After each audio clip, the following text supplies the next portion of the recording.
Hey guys, how are you doing?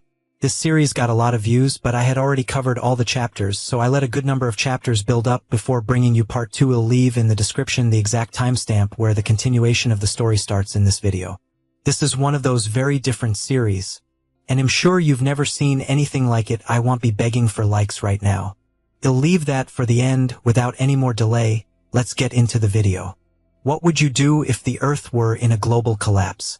The only chance to get out alive would be entering a ship and traveling for 3,000 years frozen to another planet, but when you wake up, the ship is destroyed, and you are the only survivor. And to make things even worse, you land on a planet infested with aliens that want to devour you. I confess that this work got me hooked from beginning to end. If you like science and suspense, you will like this work. It is a bit complex, so much so that I took a while to make the script, so already hit the like button and leave a comment, because it was very hard to bring this video to you. The work begins with the mothership called Atlanta being destroyed. Our protagonist is called Dong, and he was recording a diary. He tells humanity, if it still exists, that the colonizing ship of the Arcadia mission ended up exploding. This mission had the goal of saving humanity by taking it to another planet. However, something happened and it ended up exploding. Planet Earth became uninhabitable, but the reason for that will be told later. With that, several colonization programs were created. The destination was planet Kepler 3265, and the code name for this planet would be Arcadia, but something mysterious ended up happening to the ship that carried a gigantic crew. All the crew members were in hibernation, and the only survivor was our protagonist Dong. The guy didn't know what was going on and was now lost in space. Recording his last message, he hoped his voice would reach Earth.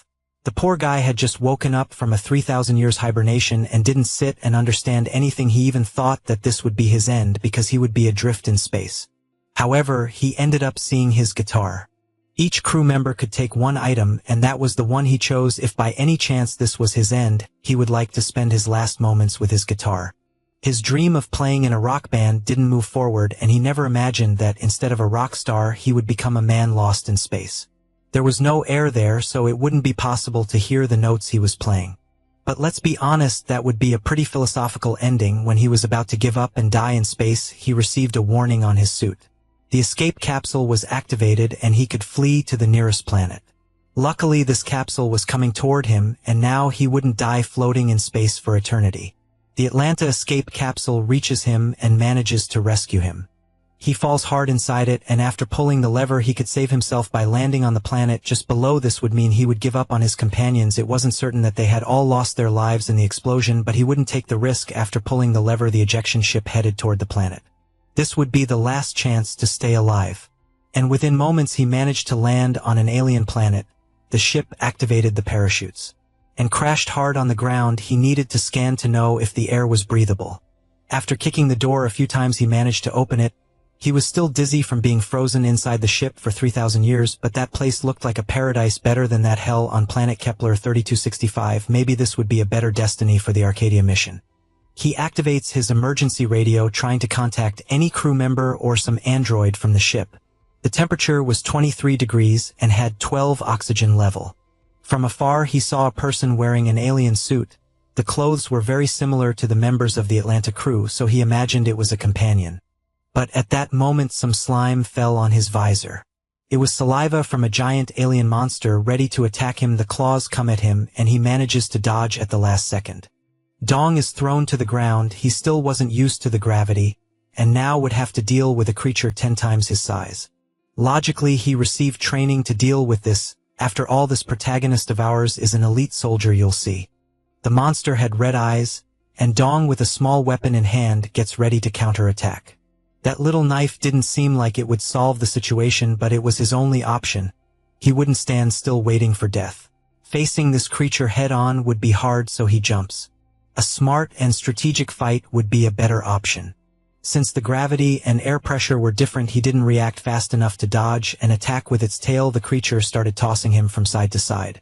In those cases, he would have to try to break free because he could faint. He threw himself from up there and managed to land on top of the creature's head. This guy here is really brave and immediately stabbed the monster with his knife.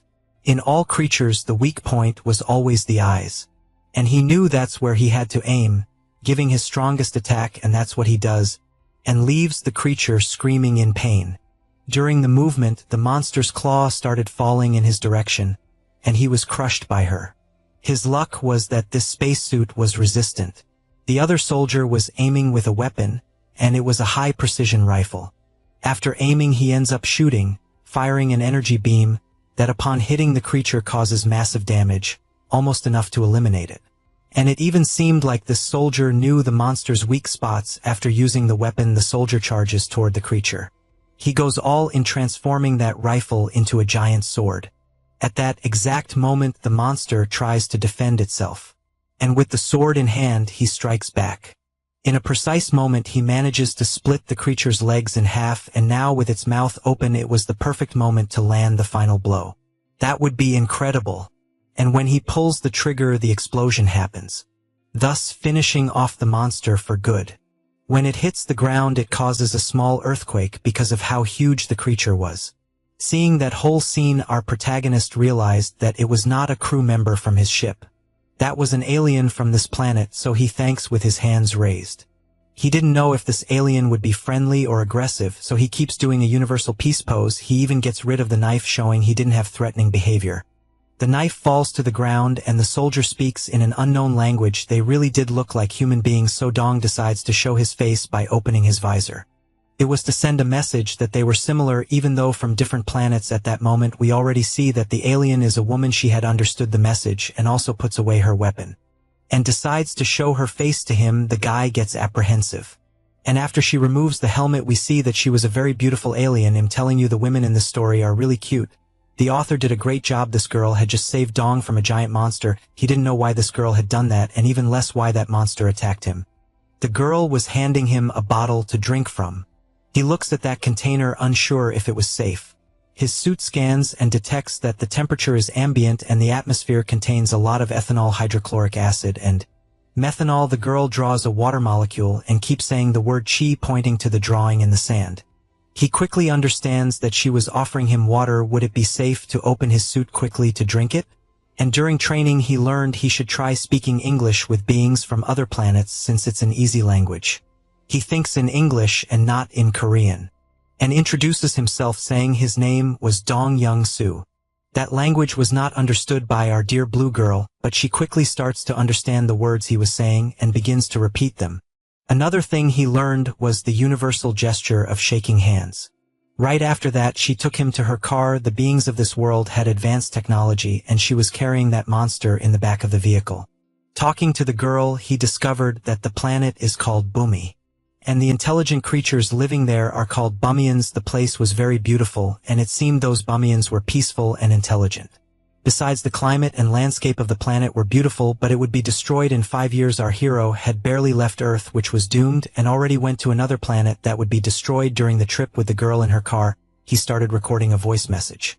He was documenting every moment on this new planet and discovered through her that the remaining time on this place was very short. They go to a tech base and end up parking the car inside. They go up a ramp to the upper compartments. The dialogue between them was difficult, so he didn't understand this whole destruction thing very well. Upon arriving there, the gates open, and inside the base there were giant mushrooms everywhere. The girl walks over to another platform, and holding something that looked like a phone, she says a few words. Dong was trying to learn that language and kept repeating her words. It seemed the planet had gone through a recent catastrophe, and he was trying to understand what she was saying. After a while, she started cleaning up that monster. The creature's skin was extremely thick and heavy, and inside the creature there were some valuable parts, and others not so much, and even needed to be removed and thrown far away. The mushrooms were carnivorous feeders, and that was new to Dong, who keeps recording everything in his virtual diary. It was the first time he had seen a mushroom feed on monster flesh. Until then he was just observing, and decided to help her. After offering help, she kept pointing to show what he should do.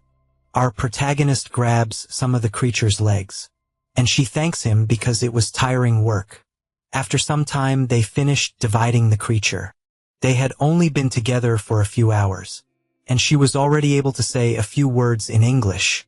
They both thanked each other for helping one another, but there were no more words they could understand, and it created an awkward moment. She gets off the truck and says she's going to get something. After going to her machine, she starts saying that she would like to learn English.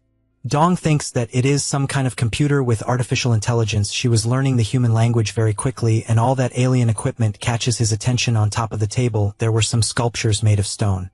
He thought it was beautiful and asked if she made that by herself. When she noticed he was looking at her sculptures, she got scared and quickly took them from his hand. In a cute and funny way, she tried to hide them so he wouldn't see. The guy already starts wondering what the problem with that was. And he also noticed that the Boomians were all clumsy and shy. During the course to become a colonizer, he learned that he should try to connect with the natives, and one way to do that was to show a smile, and he even tried to smile by making a scary face, scaring the girl.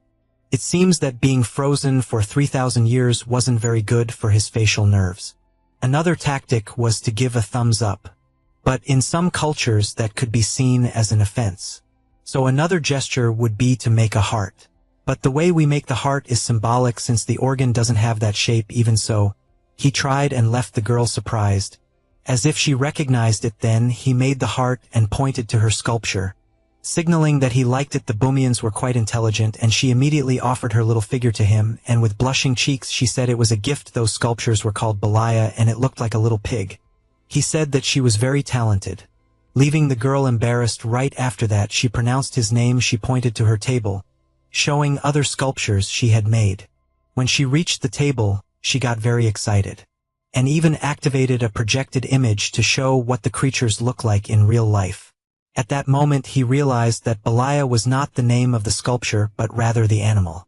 And very excited she showed other sculptures and the image of the creatures. Dong recorded everything in his virtual diary, because the animals were very different from the ones found on Earth. Meanwhile she was showing all the sculptures she had made. She was saying many words and he wasn't understanding any of them.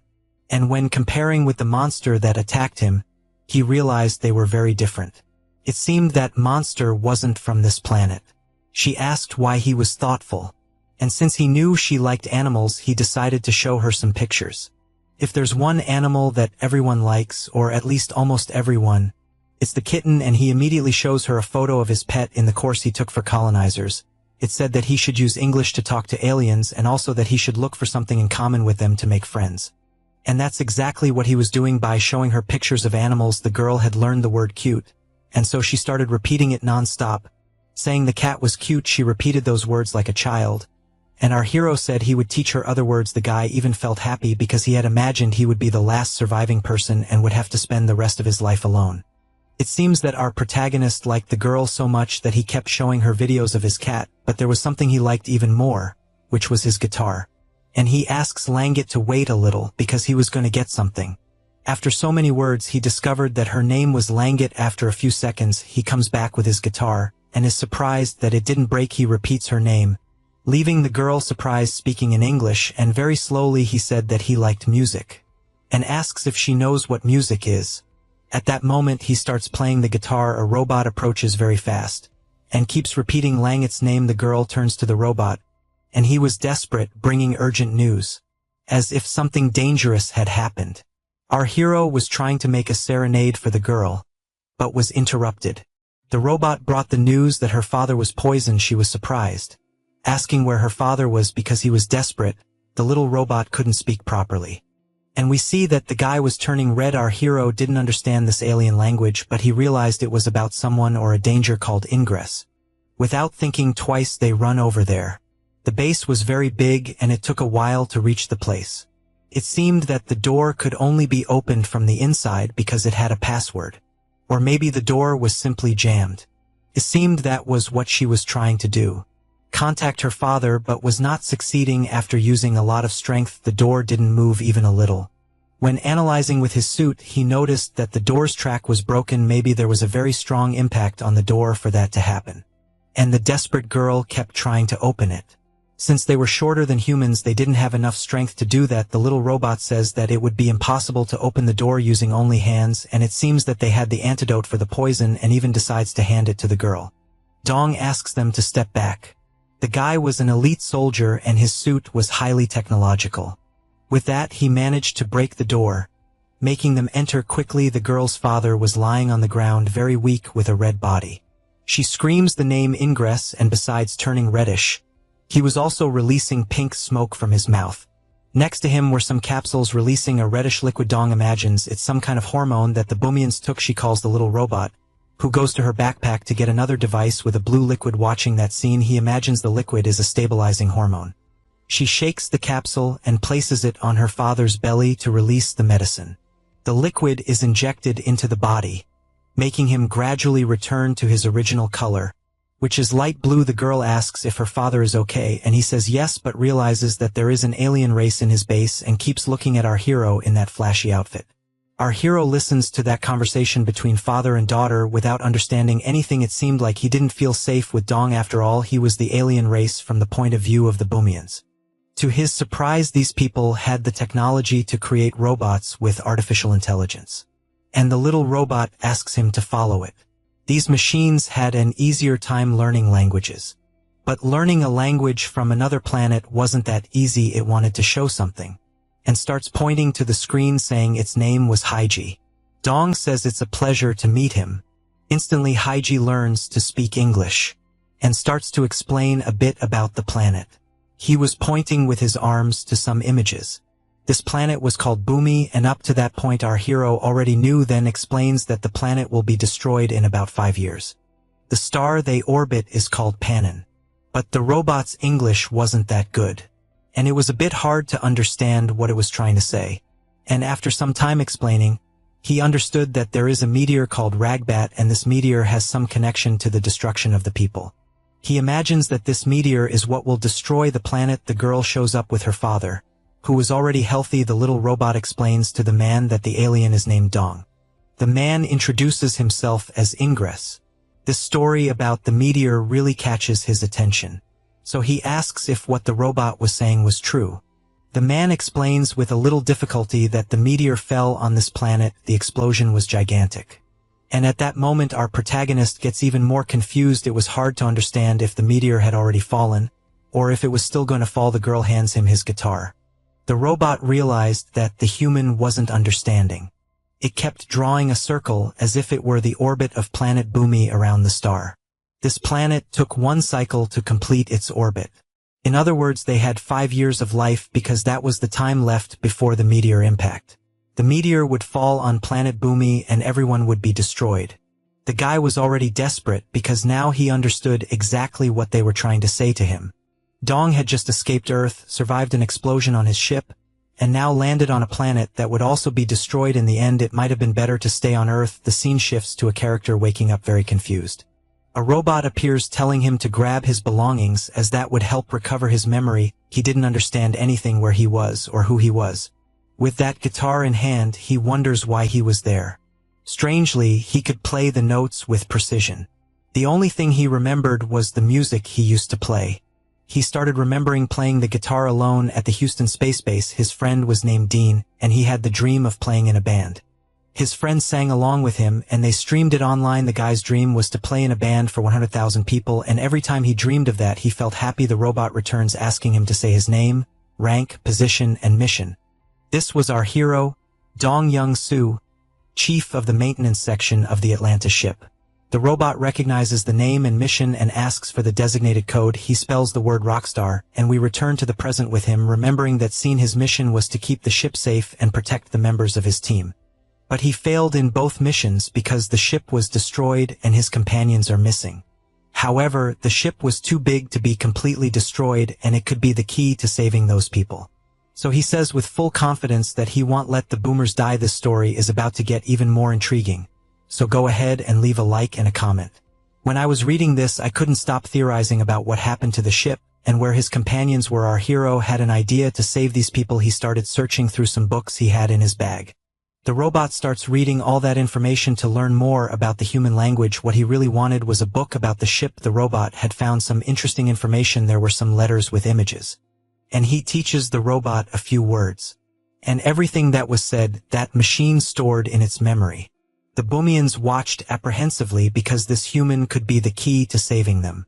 And while everyone was anxious, the robot was learning to read. It would be important to teach the robot to speak English, to communicate better with the Boomians, and so he starts repeating the words and making gestures.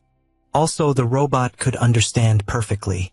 And within a few moments, the little robot says it has learned, and starts reading the content of the book.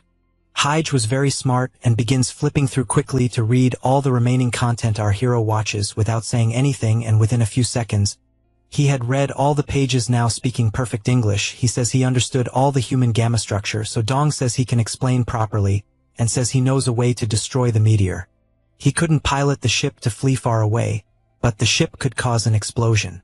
If they could locate the ship, they could throw it against the meteor. The girl's father was listening to everything, and the robot says that Ingress is curious to know about this method. With a chemistry book in hand, he decides to explain. It would be a bit complicated to go over all the physics basics with them, so he looks for the periodic table and explains how the elements work. And next he explains everything in detail to the little robot. It would be important for him to learn about that. And lastly, the most important piece would be oxygen. 2 hydrogen molecules and 1 oxygen molecule formed water. And the robot says it knows that. The guy is surprised because it seemed the people of that planet already had chemistry knowledge, but there was something called Appleton that humans had discovered. The little robot gets curious and starts reading that information. That was the famous dark matter. This substance could not be observed with light and only reacted to gravity. This fact makes the robot curious. It didn't matter if they didn't understand what dark matter was. What mattered was that they could use it to save the planet. It's going to be a flashback to before the space mission, with them discovering how to use dark matter. Some scientists were observing the explanation. With this new discovery, intergalactic travel would be possible. The biggest problem for these trips was fuel. However, space was full of dark matter. So they would be able to refuel the ship during the journey. They even show a prototype of an engine that used dark matter. That was just the initial project, but it already gave them an idea of how it would work. The maintenance chief was Dong, our hero. After greeting the engineer, they move on to the next part of the explanation. The students were learning about these concepts. To become colonizers, that was the symbol of the Atalana, the ship that would save humanity. To become colonizers, they would need to follow strict rules. The guy asks what missions were written in that notebook, and the guy explains it's a sequence for the ship's self-destruction. This information scares the guy. That ship had an antimatter bomb more powerful than all the bombs on Earth. That's because Arcadia was a planet similar to Earth and could have intelligent civilization there. Maybe they evolved in the same way some scientists believe humans evolved. And if by chance they posed a threat to humans, they would explode the ship on the planet. That would be necessary to ensure that humans wouldn't be hunted by those aliens. Dong's mission was exactly that. If the aliens posed a threat, he could use the ship to blow everything up. The little robot gets scared, saying it would be dangerous. But the man, who also seemed to be a scientist, sees a glimmer of hope in it, contradicting Ingress. Hyde thinks the human is not trustworthy, and hears the little robot speaking in the alien language, something that suggests Dong could be evil. This really was a scary idea, so they start discussing whether it was a good plan. After all, it could be our hero tricking them just to help find his ship. And in the end, want to blow up the entire planet Bumi. However, they think for a bit and decide what they would do. Our protagonist confirms by saying he would like to find the ship's engine together with them. The group asks why Dong gave them this information. Because he would need allies, so he decided to tell the truth. He wanted to use the power that humanity possesses, and he would do that to save Bumi. He extended his hand and said that if they accepted a deal, they should shake hands. Logically, they were suspicious of the guy, but in the end they shake his hand, because they had no other choice but to believe him. It would be a risky mission because the ship was in space around the planet. Everyone holds his hand. It would be a difficult mission, but they would need to believe. The little robot says it didn't understand the man's last words because they weren't in the dictionary. He repeats, saying he would do everything to save the planet Bumi. It seems that this was just a test by the robot to see if the guy was lying or not. And so the little robot agrees to help, placing its little hand. The first mission would be to track the ship, and then find a way to reach it. The scene flashes back to when they were receiving training, and the doctor said the trip would last 3,000 years. The students were paying attention because this mission was super important. When they arrive on the other planet, maybe humans on Earth will already be extinct, and if they are still alive, they won't have the technology they have today. It was super important that the humans sent there were trained because they would be the hope of humanity.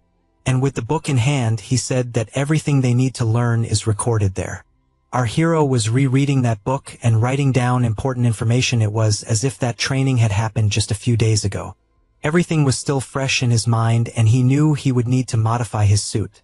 Ingress was a mechanical scientist and could make the necessary modifications. This suit was made for space and not for resistance combat. Besides, his body was not adapted to the planet, so the suit would need powerful batteries. For that, they would explore planet Bumi in search of technology to find the ship in space. The little robot suggests attaching a respirator directly to the helmet. Besides, this modified helmet would make it easier to use the Bumi in weapons. The scientist said it would be possible but wanted to analyze it better. That helmet had communication functions. It was a part that would no longer be used, so they could remove it. The suit also contained water tanks to regulate temperature. If he spent too much time without the suit, he felt a buzzing in his ear. That was because he still wasn't adapted to the atmospheric pressure. This large pressure difference caused dizziness and nausea. If he were exposed long-term, it would have bad consequences. By removing the backpack cover of the suit, they see the oxygen tank. It would be possible to keep reusing the planet's oxygen to fill the tank. But for that, some changes would be necessary. In the meantime, he would use a temporary respirator. The next step would be to find a base with better equipment to locate the lost ship. In the meantime, he would need to keep doing physical exercise. Being hibernated frozen in the ship for so long left his body weak. Besides, this planet only had mushrooms for him to eat. It was okay to eat those mushrooms, but they weren't very nutritious. Ingress said they could be dangerous if not properly prepared. So he boiled them and then steamed them. They were already used to eating only mushrooms, and maybe that's why their bodies were weak. Anyway, he would need to worry about his long-term health. Besides training, he should look for other sources of protein. The biggest enemy so far was that monster they call Gerida. They ended up on this planet through meteors that fell a few decades ago. He had already noticed they weren't native creatures of this planet.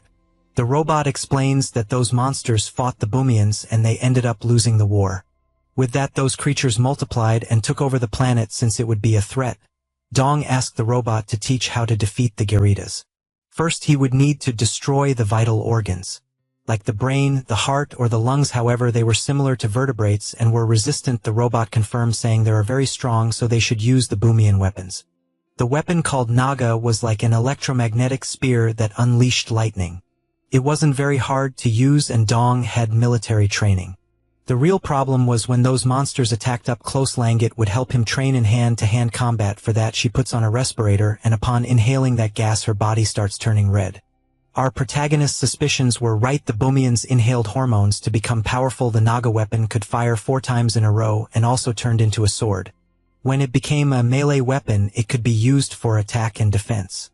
When the attack came from above, she showed the posture he should take, and look how muscular this girl is. Tell me you wouldn't want a juice like that. The robot explains that the weapon should be used with the correct angles. If the attack comes from above, you should point the blade upward. But if the attack comes from below, you should lower the blade. The girl then calls Dong for a training session. He starts mimicking the movements. Then she ends up hitting his weapon and he blocks it. The pressure he felt from that blow was gigantic. In a real situation, he would need to act quickly, and after understanding, he asks if he can also try in a combat pose ready for the duel. She says he could go all in. And now the training would get serious. The girl charges with the blade in hand, and the robot is afraid they might get hurt. She tries to attack from the side, and he blocks with the weapon. Since she had used that hormone, her attacks were like the charge of a rhinoceros. She wasn't going to go easy. Later he writes in his virtual diary, saying that the Bumians became stronger when they used stimulants for combat. One of the sections in his daily log, he reserved to record his songs. According to him, this was important because even on the golden record taken on the Voyager, they recorded music. For those who don't know, that gold record contained music and literature representing Earth, but unlike that record which contained classical music, our hero was recording rock songs that would be important if one day he died. There would be some record of who he was. The girl watches from afar while he plays. It seems that on the planet of the Bumias, there was no such instrument called a guitar. After all, she was very curious. After he finishes playing, she says she has something important to say. The spacesuit was ready with the modifications he wanted. So they go over there. Our hero was anxious, and the scientist said it took a lot of work. But he finally succeeded. He had managed to improve the suit for combat missions.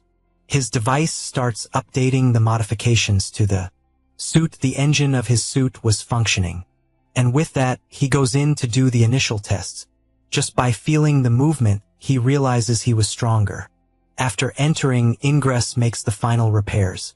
Gradually, the suit begins adapting to the body. Now it was more resistant and had considerably greater strength. The man asks him to put on the helmet to breathe better. Our hero was looking like Iron Man. It was no longer that acrylic helmet.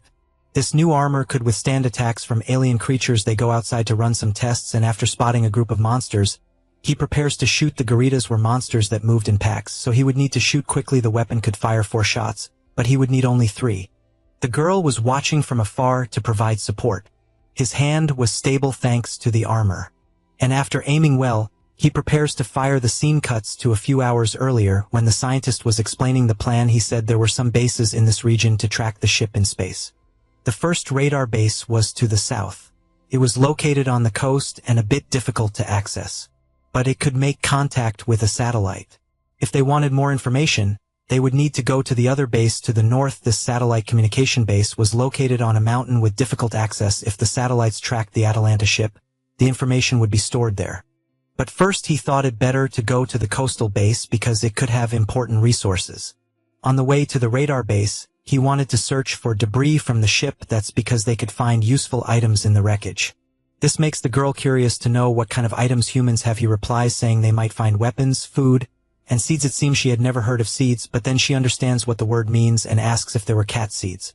The robot gives the last bits of information they would need to know. The girl says she already loaded the car with supplies since the trip would be long. They also took some medicine in case they got injured, and before leaving, the robot wishes good luck to everyone. Longet was confident, and her father says the mission will be a success. They just needed to follow all the steps correctly, and so we return to that moment when he was preparing to shoot the monsters. He ends up firing a shot, and a laser beam is released from the weapon toward the creatures. The blast hits the alien's head directly, causing a lot of damage. They start screaming and calling for reinforcements, and shortly after, they go into hand-to-hand combat. He had prepared for this and was wearing a special suit. Even with armor, the fight would be difficult. Since there were only 2 monsters, he could use this battle as a strength test. He would need to wait a few more moments. And when the right moment came, the man told his daughter to shoot. She was in the perfect position. Then they managed to shoot 2 monsters in front, hitting them directly, leaving only 1 alien for Dong to defeat. If the attack came from above, he would have to block from above. But if the blow came from below, he would have to lower the weapon. The girl was tense, worried about Dong. Then she decides to intervene to help him. Since he was a rookie, she comes down the flowered mountain to fight the creature. And without much difficulty, she manages to split that monster in half. The girl was very skilled, and after defeating the monster, she takes a deep breath. Poor Dong wanted to test the armor but didn't get the chance. He even said it was supposed to be his test fight, and she makes a mischievous face like she couldn't resist the battle impulse. Even the girl's father scolds her, saying it was meant for the rookie. She had good intentions but ended up overriding her father, who was the team leader, so she apologized. Next, the scientist tells Dong to search for the wreckage of the ship. With that, he would go ahead to scan the terrain. He knew the guys sent him ahead to keep catching the daughter's attention. After walking a few meters, he reached the boxes that fell from his ship. It was a large storage compartment for personal items. The black box should be floating in the air, holding important information. With the upgraded suit, he begins to climb the compartments. There was a voice recording mechanism there, and he breaks the protective security glass. He decides to remove the case from the black box and listen to the final recordings from the moment of the crash. The ultimate goal of the mission was the safety of the colonists. He listens to the final recording of his friend Dean, saying that Chief Dong would not survive the crash landing. He realized that this was his friend's voice, recorded into Alexia, the ship's operating system. With that, he concludes that he only survived the explosion because of his friend. He kept repeating the safety protocol to Alexia and asked the ship to eject a safety capsule for his friend, who was drifting in space. No matter what happened, the ship had to save Dong. Our hero saw that it was thanks to his friend that he survived, and wonders how far he made it in the ship, and whether he is still alive. He probably also ejected the ship's supply section so it would fall on the planet. He knew that would be important for Dong. The girl down below asks if he needs help, and our protagonist says he doesn't, and tells her to stay down there holding the things he was going to throw. Next, he throws down some boxes. There were important items there that would be necessary, and this other box with his hands would be useful to see what happened to the ship. He had also brought a friend's diary, which brought him old memories. While he would analyze the items, he asks the girl to rest. And so he starts reading that diary. There was a lot written, and he gets emotional reading it. We see a flashback of when he was receiving training for the trip on the Atlanta ship. Someone calls his name. It was a superior, so he makes a respectful gesture. This was the day he would pass the interview to become a colonist. The girl appears behind him and asks what our protagonist was reading.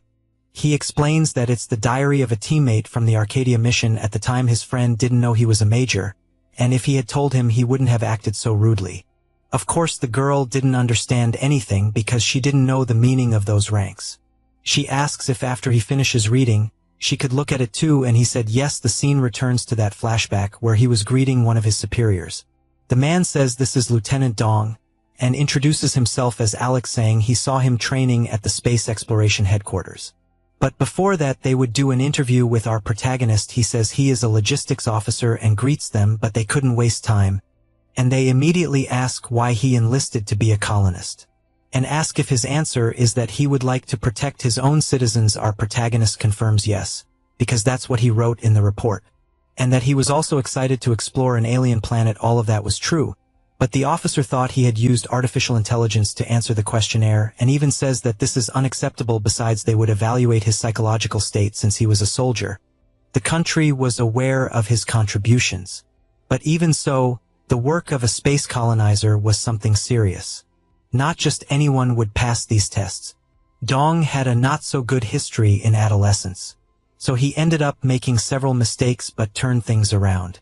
The officer was reading in the report some information, and assumed the boy only wanted the mission because of the money left to his family. In response, our protagonist said that was one of the reasons, and with a suspicious look the man asks if he has any idea how serious this mission is. He was in debt with college, and his mother had health problems, so he really needed the money.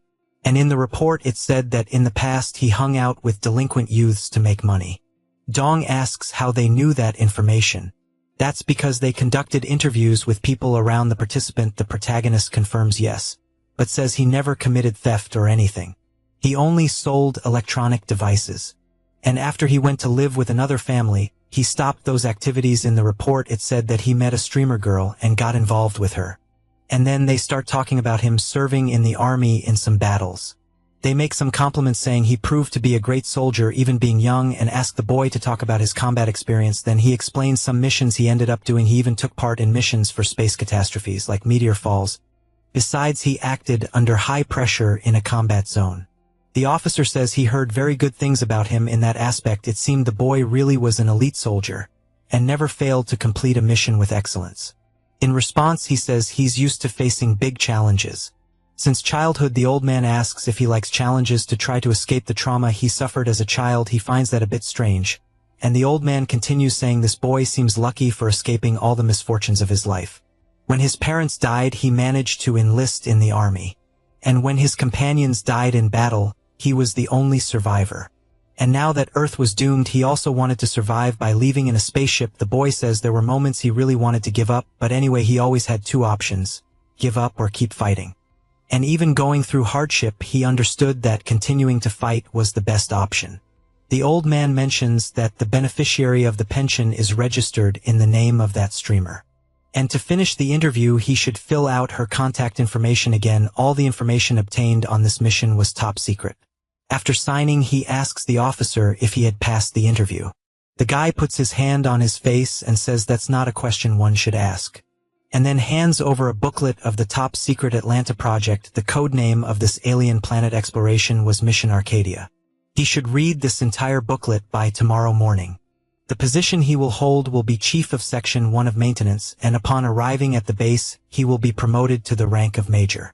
But until he boards the ship, he will be a simple candidate and student. The boy, without showing much emotion, says he's surprised to have passed the interview. The scientist warns that most of the trip they will spend hibernating, which will last about 3,000 years. Combat experience was a huge advantage for him to get into the project. He could also choose one belonging to take on the mission, and when they say goodbye they wish everything goes well and that they survive. And he still asks if by any chance the boy drinks. He said he stopped drinking a long time ago, and the old man says he should enjoy and have one last meal before they depart. They say goodbye, already thinking that this mission is high risk. Someone else calls his name and says they will guide him to the accommodation. And in this way he goes there. The place was a bit far, and the soldier ends up offering him something. But our protagonist does not accept, and says it's alright, that's because this could be his last cigarette. and that after entering the accommodation he will never be able to smoke again. So the boy ends up deciding to try it, and lights it with a lighter outside. It was very cold. At no moment did he regret this decision. The plane was waiting for them and he quickly gets there. Upon entering the aircraft he noticed that his items were already inside. The only thing he decided to bring was his guitar. A guy asks if by chance Dong was a musician with a bored face. He said no. And it was at that moment that he met his friend Dean, who was the maintenance chief, and comments that they are both lieutenants. Actually, our hero was his superior. Outside there was a sign saying that this area was top secret. They arrive at the accommodation. Everyone was anxious for the training. Our hero was the maintenance chief of Team 1. And at that moment Dean saw the badge on his shoulder, and felt embarrassed because he didn't know that his new friend was his superior. Outside it was really cold. A giraffe appears, and she starts eating some grass. Don't ask me why there's a giraffe in the middle of the city under a snowstorm, but she was there cold and eating. Several rockets were being prepared for the mission that would take place in a few weeks. Meanwhile, the crew members were receiving training. Our protagonist drops the box on the table, and his new friend was still feeling awkward. He introduces himself to everyone, and says they will receive some items to read, asks everyone to raise their hand if they had not received it, and so he starts distributing. And those who received it would lower their hand. Dean goes to our protagonist and asks if it was him on the plane earlier. Dong says yes, and asks if the guy can help him with the distribution of the spreadsheets. Quickly the guy offers to help.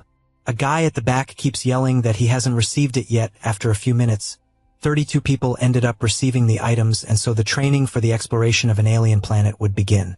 This would be a top secret training, and no other person in the world would know about this mission, as some people know the world is in collapse.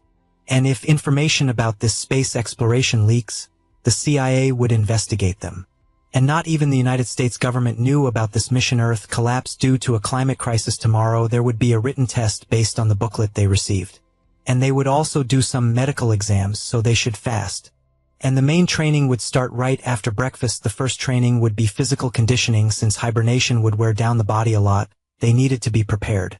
Increasing the concentration of muscle and fat mass would be useful for survival on the ship. With that, he starts training with his friend.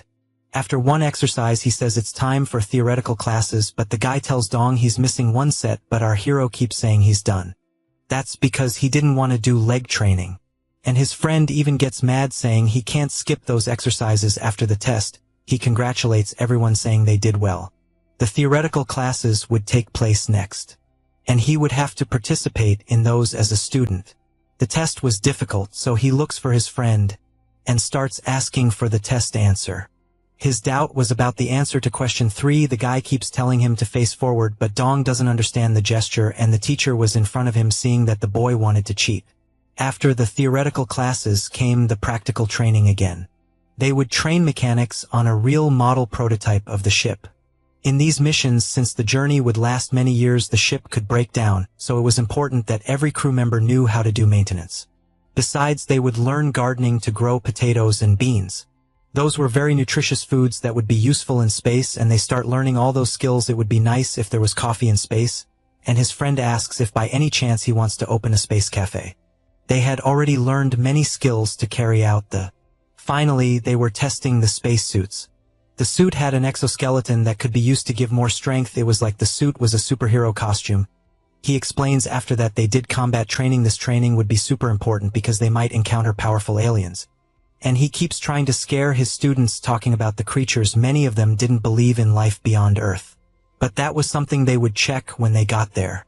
The officer was analyzing everyone during training, and make some notes and jokes, saying that Laika would do better than them. It seems our protagonist didn't know that name. That was a Soviet dog who traveled to space, and the guy gets angry, saying they are being compared to a dog. After doing all the training, they would learn about how hibernation worked, and they watched some detailed video about the process. This would be important because the trip would last 3,000 years. An artificial intelligence robot was programmed to help them. This was Alex version number 1. Our protagonist explains to the students that this robot will help during the trip. Besides, each one would receive a cell phone to be able to use.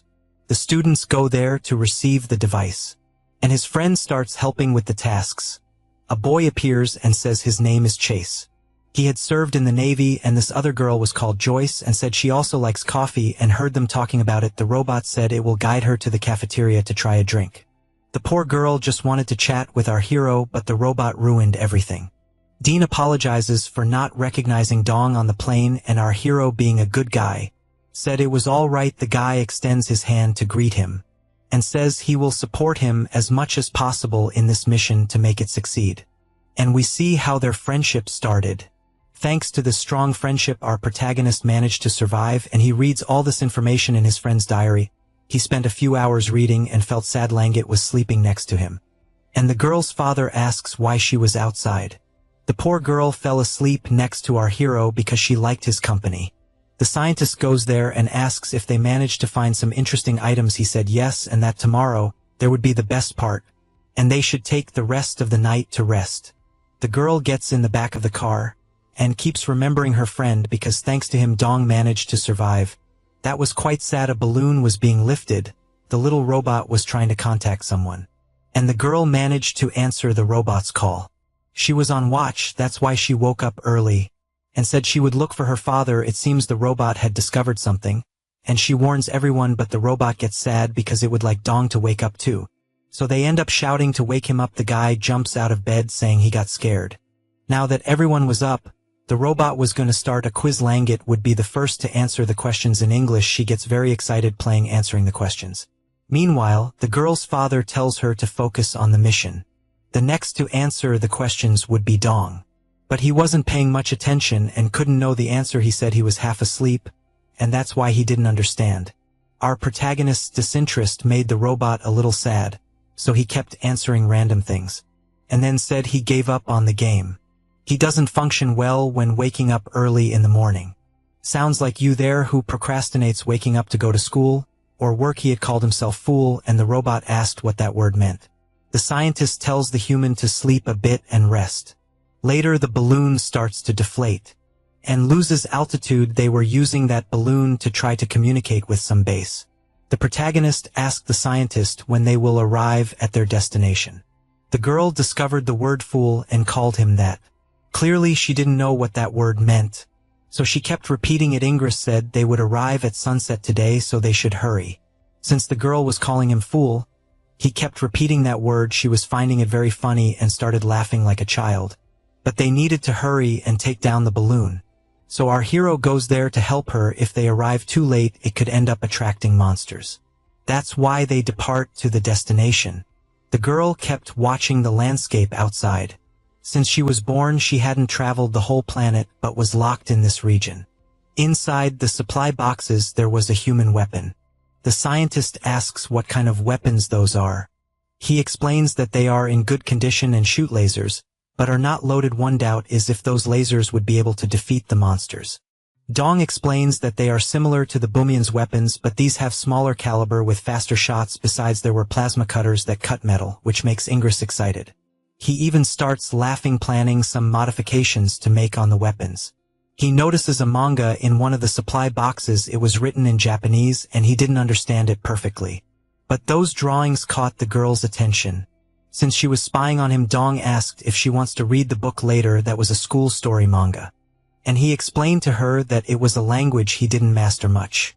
Unlike this planet, on Earth there were many languages in different regions. This story, for example, was in a language different from the English they were speaking. She got interested because the story took place in a school. He explained that school is a place where young people go to learn, and asked if on this planet they also have that. The girl explains that she learned only with her father and with the robot because she lived her whole life inside the bunker, but just by looking at those illustrations in the book, she feels like studying like the people on Earth. She couldn't understand the writings but could interpret the images. Our protagonist even remembers the time when he was young and had a lot of fun. And he keeps trying to imagine how Langet would be if she were a student, since the girl was very intelligent. He already imagined her as a nerd, saying she had no time to date or else she could very well be a delinquent, since the girl was strong. No matter how she was, he knew he would get along well with her. In his curiosity, he wanted to know if Dong also went to school and if he found it fun. He said he went to school, and he remembered the time when he studied and suffered bullying. He was a bit chubby and ended up getting beaten. One day he decided to help a person who had been hurt. It was an older guy and he was feeling a lot of pain. Even so, our protagonist was there to help him. An explosion happened and he saw that streamer girl who later got involved with him. There were many memories in his mind. Next we see him in a cemetery. He had lost someone important. And that's why he was very sad. All this happened while he was still a teenager and at school. Because he was sad, the girl concluded that school is not as fun as she imagined. The guy calls her saying he has something interesting, and shows a page of the manga saying that child looks like her. That's because the manga character liked cats, just like Langan. The character's name was Amani and meant sound of the sky. Just like the girl's name, she asks him to read the story to her later and he said he could do that. The girl thought the story about kittens was cool and ends up taking from her backpack a sculpture of a cat she made with that sculpture in hand. He comments that it was cute, but he hadn't understood it was a cat and she laughs at his face. Later they arrive near the military base. The place was hard to access and they watch from afar. The air defense base was on an island, but to get there was not so simple. He would have to cross a bridge, but it was broken. The original path was submerged by water. That's because at dawn the tide would recede, making the path visible. That's why they would wait and do maintenance until the right time. Dong wanted to know why that bridge was destroyed. The scientist says it was probably because of a meteor. The meteor destruction system was deactivated. Fortunately, the emergency power was still working. This meant they could use the reconnaissance radar. Remembering that they needed to track where the ship was to go to it, they ascend the communication balloon. And the scientist said it was time to report to that little robot at their base about the progress. The girl makes the call and asks if he was listening and said they managed to arrive at the location. The robot asks about the situation of the base and she explains about being outside waiting for daybreak. He asked if there was nobody at the place and warns that the former commander was named Paraka even if nobody was there. The robot Heiji warns to be careful. They still had a lot of energy and would keep searching at dawn. She asks her father if he felt any trace of the Garadas. He says no, but near the base he could feel that there were some monsters. It was as if those creatures exhaled a scent that was slightly perceptible. The day finally dawns. It was cloudy and raining, but they would need to continue with the mission. Suddenly the weather changed, getting dark. The rain then caused storms. They were at a lookout near the base that was on an island. The scientist begins to explain the plan, saying they were very close to the base. When the tide went down they could go around toward the island, but they should be careful because the creatures appeared when the tide lowered. He explains he could smell the creatures even if faintly, and about creatures inside the base he wouldn't know, but one thing was certain, they would have to fight to get there. The girl finds something. It seemed to be combat-related objects. These were Bumian's items and her father said they brought memories of the past. The warehouse was messy and she could smell the creatures inside. They could be pups of the Garadas. Some similar species, and to reassure them the scientist says to stay calm because they were no longer in that warehouse. Before anything they decide to eat to prepare, but Ingress tells Dom he would need to moisten that food bar. And so they prepare for the mission the next day. It was delicious to eat something different from mushrooms. That protein bar gave a lot of sustenance. The scientist says to rest well because tomorrow the mission will be difficult. And they should hope it's not raining. But the rain had not stopped. They couldn't postpone one more day, and that's why they were preparing. They brought the most effective weapons to defeat the monsters. The girl's father tells everyone to get in the car because they would depart. And so they head toward the island. The tide had gone down and it was possible to cross by walking. Those creatures were sneaky and they would need to stay alert. The biggest concern was the bridge collapsing while they passed under it. Since it was raining, it was harder to smell the creatures' pheromones. Langat notices an obstacle ahead. The stones had collapsed, blocking the path. They would have to clear the way because outside the mud would trap the car. So they go there to break the stones and start hitting with sledgehammers. It would be dangerous to attract the monsters because of the noise, but they had no other choice. The scientist asks Dong to look ahead. That's because there was some creature standing in the middle of the path. The girl warns from afar that there are several enemies behind them. There were dozens of Garadas approaching. Upon realizing they were coming toward her, she starts shooting. Our hero warns he will finish clearing the debris so they can escape. But right at his side, one of the monsters emerges from the mud. At that moment, he hesitates whether to fight the creature or keep clearing the path. However, Garadas start to dig themselves out. And they were very close to our protagonist to attack him. One of them jumps toward him. At the last second, someone fires a shot, saving our hero. Ingress was inside the car and tells him to run inside. The boy starts running desperately while the creatures chased him. It was a huge number of monsters, and they begin to speed the car to escape. The worst part is that these creatures could call reinforcements. And that's exactly what was happening outside. Dong manages to hit some hammer blows on the creatures' heads. But something was catching his attention. From afar he saw a light shining above the bridge. It was as if someone was there, and this person turned on a light again, signaling. He was understanding that light signal. So he asked Langit to adjust the radio signal to frequency 70. She asked him to open the side ear cover and started adjusting the radio on his helmet, moving the device to the correct frequency. Thus he began analyzing the radio frequencies that could be transmitted by that person on the bridge. Again the signal started arriving with a code emitted by the flashlight. It was a robot from his crew trying to contact Dong. Finally they managed to reach the correct frequency. And Alexia asks if he is a member of the Atalanta crew, and to confirm asks him to declare affiliation rank and code name. She needed this information to confirm his identity. Then Dong says his name and the other information she asked. After that Alexia confirms the identity and asks for instructions from the maintenance team leader. With that he orders Alexia to provide fire support. And from the bridge she starts aiming at the creatures around the vehicle. He confirms saying she can shoot, and thus he got a new ally in his mission. Since she was in a privileged position she could have an advantage in shooting. And with that she started eliminating the creatures from above. Alexia's shots were accurate since she was an android, and they began to feel relieved because she could. And so they start entering the base inside the island. However, the creatures were still chasing them. And our hero was out of battery to keep shooting. He asks the android to release some weapons for them to use, and in response Alexia says she will provide batteries. That was enough, so he orders her to move position. The girl who was also by his side shooting asks if that robot was an ally, and he said yes. She would open the doors so they could enter the fortress. She had reached the designated position and asks for combat information about the enemies. He explains that these creatures have bodies similar to vertebrates. These here were a slightly smaller version of the Gyaratais, and even though they were smaller they were strong and fast. Besides they were intelligent because they could even hold Dong's hammer. He mentions these creatures are clever, and one creature ends up pulling him off the vehicle. The girl screams worried about her companion, then she jumps trying to hold him. She manages to save him, preventing Dong from falling onto the car. Dong thanks her for saving him. There was a sharp curve ahead, and they would need to hold tight. The creatures kept chasing, and already inside Alexia starts shooting the monsters. Little by little she was eliminating them one by one. Since he had provided information about the aliens, she was able to choose the most effective weapons. Soon after Dong tells them to hold their weapons and move forward. He goes to talk to the android and perform the ocular recognition. After that she confirms his identity. It was necessary to do this confirmation so he could give complex orders to the robot. Now he could give the important mission protocol, which was to protect the team's life. According to the Arcadia mission protocol, all entities were hostile. And that's why the androids were trained to defend humans. She jumps toward the aliens and starts fighting all of them. Those monsters were powerful, but Alexia was made for combat and thus manages to defeat several of them. It seemed these monsters would not give up until they satisfied their hunger. Dong takes advantage to shoot. Since they were at some distance, she warns the crew to hide and that she would stay behind. And after eliminating all the monsters she would go after them. But our protagonist says she wouldn't need to defeat them all, just enough to escape alive.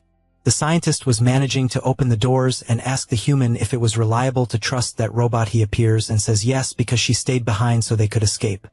But they were not trusting the android much. Dong tries to calm them, saying Alexia was created to help survive outside the ship. In other words, she was created precisely for combat, and we see that she really was very powerful. However, the monsters kept coming. It was as if thousands of Gyuritas appeared at every moment, but she continues outside spinning around all of them without showing any emotion. He tells the scientist to open the door because Alexia was already returning, and so he pulls the lever. The robot was returning to them so they could enter safely, and she comes illuminating the corridor. The battle had been intense, and she warns that it weakened the horde of creatures. I don't know about you, but just looking at her face I also get suspicious. The young man says she did a great job, and she asks if these were his companions. Then he introduces them, saying they are Bomians and their names are Langit and Ingress. She asks if by any chance they understand the human language, and our protagonist said yes. However, she didn't trust them and pointed her weapon. The boy asks what Alexia was doing and orders her to put that blade on the ground. However, the android girl insists that he translate those words for the Bomians. She says it was they who shot down the Italanti ship. The mood gets tense and our hero confirms with the scientist if he had understood what she said. Since she spoke in English, the scientist confirms, saying it was their species who shot down the Italanti ship. The android warns them not to act with hostility since the girl was holding a weapon. And Alexia still warns if she lost control of her blade something bad could happen. And the damage would be irreparable. Our hero warns again for her to drop the weapon, and the scientist says he will answer any questions they have. The first thing Alexia would like to know is why they shot down the ship. The guy says they didn't order the attack. In fact, it was other Boomians, and it was an autonomous decision of the attack satellite. She asks if by any chance he has contact with others of his species, and in response he says that in the current situation trying to communicate with others would basically be asking to die. At that moment he started speaking without an accent, showing that he knew the human language very well. He warns that long ago the Gyritas were only wild and fierce animals that attacked the peoples of this world. However, there was a positive side to the attacks of the Gyritas, and to fight them the Korok was created and the Boomians began working hard on technological advancement. And they stopped using simple blade weapons. Those swords until then were their only forms of defense. Then they discovered that those Gyritas came to this planet riding meteors. What they thought were wild animals were actually space-invading beings. Shocked by this, they created a planetary cooperation system. That's why they created a mechanism to intercept meteors that fell on the planet. However, moments later they discovered there was a supermassive meteor that could destroy the planet Boomi. This meteor was gigantic. The Great Assembly decided to migrate to another planet and restart life there, and that's when all the problem began. Those with central roles in the system said they would leave first to handle a pioneer mission. Those who had not been chosen began to rebel. And so the planet Boomi split. Some fought until the end for their survival, trying to escape the planet, but those they trusted ended up betraying everyone. And we see that several Boomians ended up being eliminated in this war. Also, the most powerful could escape alive. It was a dark war, and to protect his daughter he had to escape to a distant place. And ended up taking the little one with him inside A. He did that so they could survive. Otherwise he would be eliminated with all the others who stayed behind. And Alexia asks why then he accepted Dom. In response he said the young man spoke of the Atalanta engine that could destroy the approaching meteor. In other words, the boy was the last hope. The android asks our hero if he believes what they are saying, and he said yes. However, that was not enough for her to believe. However, if he had arrived alone on this planet and did not trust anyone, he would not be alive. In other words, it was necessary to trust each other. If he didn't trust them, surely the Arcadia project mission would have been in vain. And even if they managed to escape the planet with the ship, they wouldn't find any other habitable planet. Alexia said she understood everything. According to the team protection protocols, she had to verify their identity, and with that she would reduce the alert level. Now she would trust them a little more, and still asks Dom what was their objective upon arriving at this base on the island. In fact, this place controlled the low-altitude reconnaissance satellites. When the tide was high, those creatures managed to enter the base, so they needed to act quickly. They should activate the system to find the ship and leave quickly from there. The father and daughter agree with that. And so they decide to work together to save this planet, since it was their last hope. The ingress says that the corridor leads to the command center on the 3rd floor of the central tower. His daughter could sense the Gyritas' pheromones, so they should prepare for combat. And there really was a monster far away. In part 1 you said that this alien language is inspired by a language spoken in Indonesia, and I researched that Gyrita in that language means octopus. Dom shoots the creature and even asks if this Gyrita was the same species as the others, since the size and movement are different. The girl said these creatures were born at an early stage of development. They looked a lot like ancestors in an embryonic state, but when they were about to be born they evolved into this current form. It's as if they were born at a different stage than those bigger aliens. In other words, they are less evolved because they were born prematurely. One question from our hero was how they could sense pheromones to call for help when it was raining. In response, she said it's because of electricity, and he asks if the monsters could use radio waves. In fact, they could produce bioelectricity, especially when it was raining. And he even imagines that the debris on the road was there by the aliens' own order. Dong asks Alexia if she had ever seen anything like it, and she said no. At that moment the girl smells a strong scent of pheromones.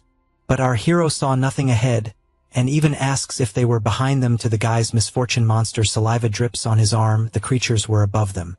The creature falls on top of our hero, and ends up hitting his helmet with a powerful blow. He feels the impact holding his weapon. He starts firing multiple shots. When he gets up, he asks if his companions were okay, and realizes that they were all being attacked too. The girl defended herself as best she could, while the android took them down effortlessly. At that moment, Dong tells them to move forward, as the monsters were coming, and they all start running from the creatures. However, the monsters were faster, and they managed to catch up with them in seconds. So the android moves forward to protect the scientist, and manages to eliminate the creature with her weapon. Ingress thanks Alexia, and starts to trust her a little more. Meanwhile, they were moving through the tunnels, but a Garita blocked the way. They were face to face. Then Dong asks Langit to get his plasma cutter. She takes the weapon from behind her back, and they go side by side, clearing the way and taking down the monsters. It seemed endless, as more kept coming. With the plasma blade, she manages to cut an alien in half. Our protagonist asks the scientist for help. That's because they had just reached a crossroads. The man says to turn right, and they end up going that way to check if it was safe. But that's exactly where the Garitas were coming from. Dong even thinks this will never end. After long minutes, they manage to find the exit, and he alerts the scientist through the helmet radio that they are safe. They had stayed behind to open the doors with the lever while he worked on the equipment. Alexia covered him. On the radio, he says the lower floor was clear. With that, our hero decides to go down there. The path was locked, and they couldn't open it with the lever, so they needed to find another way to get there, since Langit could smell Boomian pheromones. Ingress understands and says he will try to open this other door. He pulls the lever, but it seems the door was stuck, so they need to push it with their own hands. They hear a Boomian noise and say they are part of the defense, so they should be calm. From behind the rubble, the man asks if they really were from the defense force. The scientist said yes and asks the man to come out from behind. Raising his hands, the man says he belongs to Tiganoba 76, the former Northern Research Group, and his name was Taris. Ingress asks what he was doing in a place like this, and desperate, the man said he was running from traitors and was lucky to hide there, but had gotten separated from his family. He starts asking for help to find his Mach-era. Our hero imagines that this word Mach-era means family, and the man starts crying, begging them to help. Dong asks Ingress if he was referring to his wife and children, and the scientist confirms yes. Speaking in the Boomian language, he asks which department Taris worked in. He was from the secretary's office, and his direct superior was named Mora. With that, Ingress confirms he was telling the truth and starts entering the place, asking everyone to lower their weapons. He knew who this man was and had already worked with him. Upon learning it was the scientist Ingress, the man said he remembers him because they did research together, and he starts begging them to help save his wife and child. Alexia said they can't waste time saving other people, because the mission's priority is to recover Atalantis parts. The man asks what that is, and Dong tells the man to think of that android as if it were an alien who came to save this planet. Then the man asks if that propulsion unit that fell near the research group belonged to them. Curious, our hero asks him to tell the details. The man saw a huge piece of ship fall with solar panels, and the drawing of a humanoid. That was exactly what Dong was looking for, and the man knew where it was. If they help search for his family, he will guide them to the place where the wreckage fell. He asks Alexia if this would be useful for the mission, and she says the success rate would increase by 36. So he decides to help Taurus' family, and tells the scientist that this could be useful. Ingress asks if the man has any idea how to escape this base. He says there's a Bara Langita in the upper hangar, but he didn't know how to operate it. Ingress knows how to control it and tells Dong that the Bara Langita is like a ship. While he went to the hangar to get the aircraft, he should search for Taurus' family since it would be riskier. It was better for Dong to take Alexia and Langita. The man is grateful. However, our hero thought it would be better for the girl to go along with her father. She was crying, and he asked if she was okay. Actually, she just felt sympathy for that man. The scientist agrees to take his daughter to protect him, and Dong promises he will return with everyone safe. They start descending into the depths of the base. They had walked quite a bit, and the man said his family was in the submarine hangar, at the lowest level of the fortress. On the radio, the scientist asks if Dong has reached the place, and he says he's getting close. Ingress was almost done assembling the aircraft. Some parts still needed to be fitted since the radio was silent. The scientist asked if Dong was okay, and the guy said they had just found Taurus' family. He had reunited with his wife and son, and they hugged on the radio. The scientist told them to return immediately. The man introduces his family to our hero and to the android, saying they are aliens from planet Earth. Speaking in Bamian language, he introduces himself and says they need to leave quickly because it was dangerous. There as they walked, they felt some tremors. On the radio Ingress said it could be the gates opening. There was a submarine down there, and they decide to get closer. The place gave them chills, and they thought gorillas could appear at any moment. And that's exactly what happens. The monsters start arriving. Ingress asks on the radio if Dong can see the hangar, but he couldn't see anything. So they start running another way, trying to reach the east zone. He alerts the radio so he'll know where to find them. After knowing the location, he boards the ship to meet them there. And with that, they end up confirming the location. The exit was around the next corner. They were already very close to getting out. However, they end up shocked it was a dead end, and the monsters were right behind them. Taurus says they could open that door manually. They just needed to pull the left lever. He goes there to try to open the doors, but the water starts rising in the hangar. They panic, imagining they could drown. Alexia manages to save the man's wife and tells her to be careful with the electric shocks. So our hero asks the android to pull the lever. After climbing back up to the platform, Taurus tells his wife and son to go first. The two put in a lot of effort to pull the lever. And then the mechanisms start working and the gate opens. Now they could finally get out of there. However, the gate ends up closing again. It would only stay open if someone held the lever longer. They hear shouts telling them to run quickly. And when they look back, it was Taurus holding that lever so they could escape. Dong asks if the man is sure about this. Then the android slaps our hero on the back so he'll run. And so they start escaping the place. The gates were open, and the man shouts loudly, telling the location of the ship's wreckage. He said it was in the Sulphurstone area, southwest of the Northern Research Group headquarters. And as the monster approached, he asks Dong to protect his family. Our hero says goodbye to him, confirming that he will protect them, and the monster keeps coming after them. Then they are attacked, and the impact throws them far away. The little boy is hurled several meters high, but Dong manages to reach in time and protects the boy so he won't hit the ground hard. As he gets up, he asks if the boy is okay, and the boy says yes. Arriving with the aircraft, the scientist says on the radio that they must leave immediately because they were surrounded. There were gorillas everywhere, and the guy is already starting to panic. Meanwhile, Alexia was buying time, taking down several creatures. There was a giant alien that could release electric shocks, and the android ends up being electrocuted and falls unconscious. Dong was face to face with this huge monster, and it seemed everything was lost. The electric monster finally falls into the water, but Dong still protects the child from the other gorillas. He looks up and shouts to Ingress that they are almost there, asking to lower the altitude. The scientist confirms that he understood the message, piloting the aircraft amid the shots. With that, the body of the giant gorilla sinks, releasing a dark slime into the water. But suddenly, an impact hits the aircraft, making it lose control in the air. Dong warns that the wing hit the mud, shouting that it will be an emergency landing. He gets scared when he sees that the smaller gorillas are already running toward them. Then he grabs the little boy and asks him to cover his ears, because he will use an ability. Our hero enters the water and starts shooting at the creatures that approach quickly. Even surrounded on all sides, he keeps firing non-stop to protect the boy.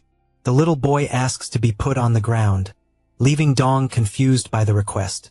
He complies and calls the boy's name Nova, who positions himself in the water.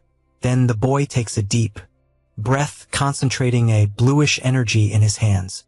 He stares at the advancing monsters, creating a circle of power around him. With a pulse of energy, he unleashes a sonic wave that paralyzes all the gorillas. The creatures stop in the middle of the attack, completely immobilized by the ability. The boy becomes exhausted while the monsters stand still, only watching. Then an energy shot hits the head of one of the aliens directly. It was Lan Gut, who approaches asking if Dong Youngsu is okay. He says everything's fine and asks about the ship, and she says that Ingress is fixing it. Dong tries to call Alexia on the radio identifying himself and asking her to report the situation, but the android informs that the system is still recovering with 50 completed. She detects currents in the water and reports that a giant gorilla seems to command the others. Then Dong reports that the little boy stopped the attack but the aircraft landed. Because of the monster, he notices that the gorillas are moving in groups toward Ingress, who is repairing the ship. The scientist shouts, asking Longut to buy him some time while he finishes the repairs. Alexia concludes that the situation is bad and that the only solution is to eliminate the commanding creature. With the system recovering, she calculates the success rate and awaits Dong's orders from afar. Longut lands a precise shot on the giant monster, drawing its attention, but the son of Taris shouts desperately, warning that more gorillas are coming from behind. Dong calls for Nova and quickly pulls a cable from his utility belt carrying the boy. On his back, he asks the child to hold on tightly. Then he dodges the attack of a gorilla, with Nova using his powers to help. The hero keeps fighting the monsters with the aircraft flying right above them. Over the radio, Ingress announces that he is already airborne and asks for the plasma cutter to be delivered. Alexia then joins the channel, asking if it is Ingress who will receive the weapon, but Longut, on a hang glider, shouts that she will do the job herself. Seeing the drone approaching, Dong tells Alexia that he confirmed the location and orders to descend. The android, however, gives the opposite command, ordering to maintain altitude and speed. She explains that this way the calculation becomes easier and she launches the weapon toward them. Alexia calculates that the success rate is 100 and Longut grabs the weapon and tells Ingress to go for the target. The scientist confirms that he understood, piloting the aircraft toward the giant monster. With the weapon in hand, Longut dives from the skies. She hits the creature's head directly. The giant monster roars in pain in front of her. The aircraft flies quickly toward the bridge. With that, she manages to attach some cables to the structure. Finally, the giant creature falls defeated. Longut calls for Dong Young-soo while the ship pulls all of them upward. Then the girl manages to grab his hand. They are pulled up, finally escaping that dangerous situation. With their leader defeated, the smaller gorillas climb the giant body completely lost. With no one to command them, they start fighting among themselves, and Dong watches everything from above. The scene changes and Dong is sitting on beach when the radio asks if everything is secure. He turns and asks worriedly if Alexia, the android, is okay. After the battle, Alexia reports that her system is stable and that the gorillas are no longer a threat. Then Dong reports that their vehicle was flooded, but they managed to review the operation. The android states that despite the disadvantage, they succeeded in repelling the enemy. However, she appears holding Terra's wife and laments, beginning to report the casualties. Alexia then delivers the tragic news, reporting that Saren ended up dying.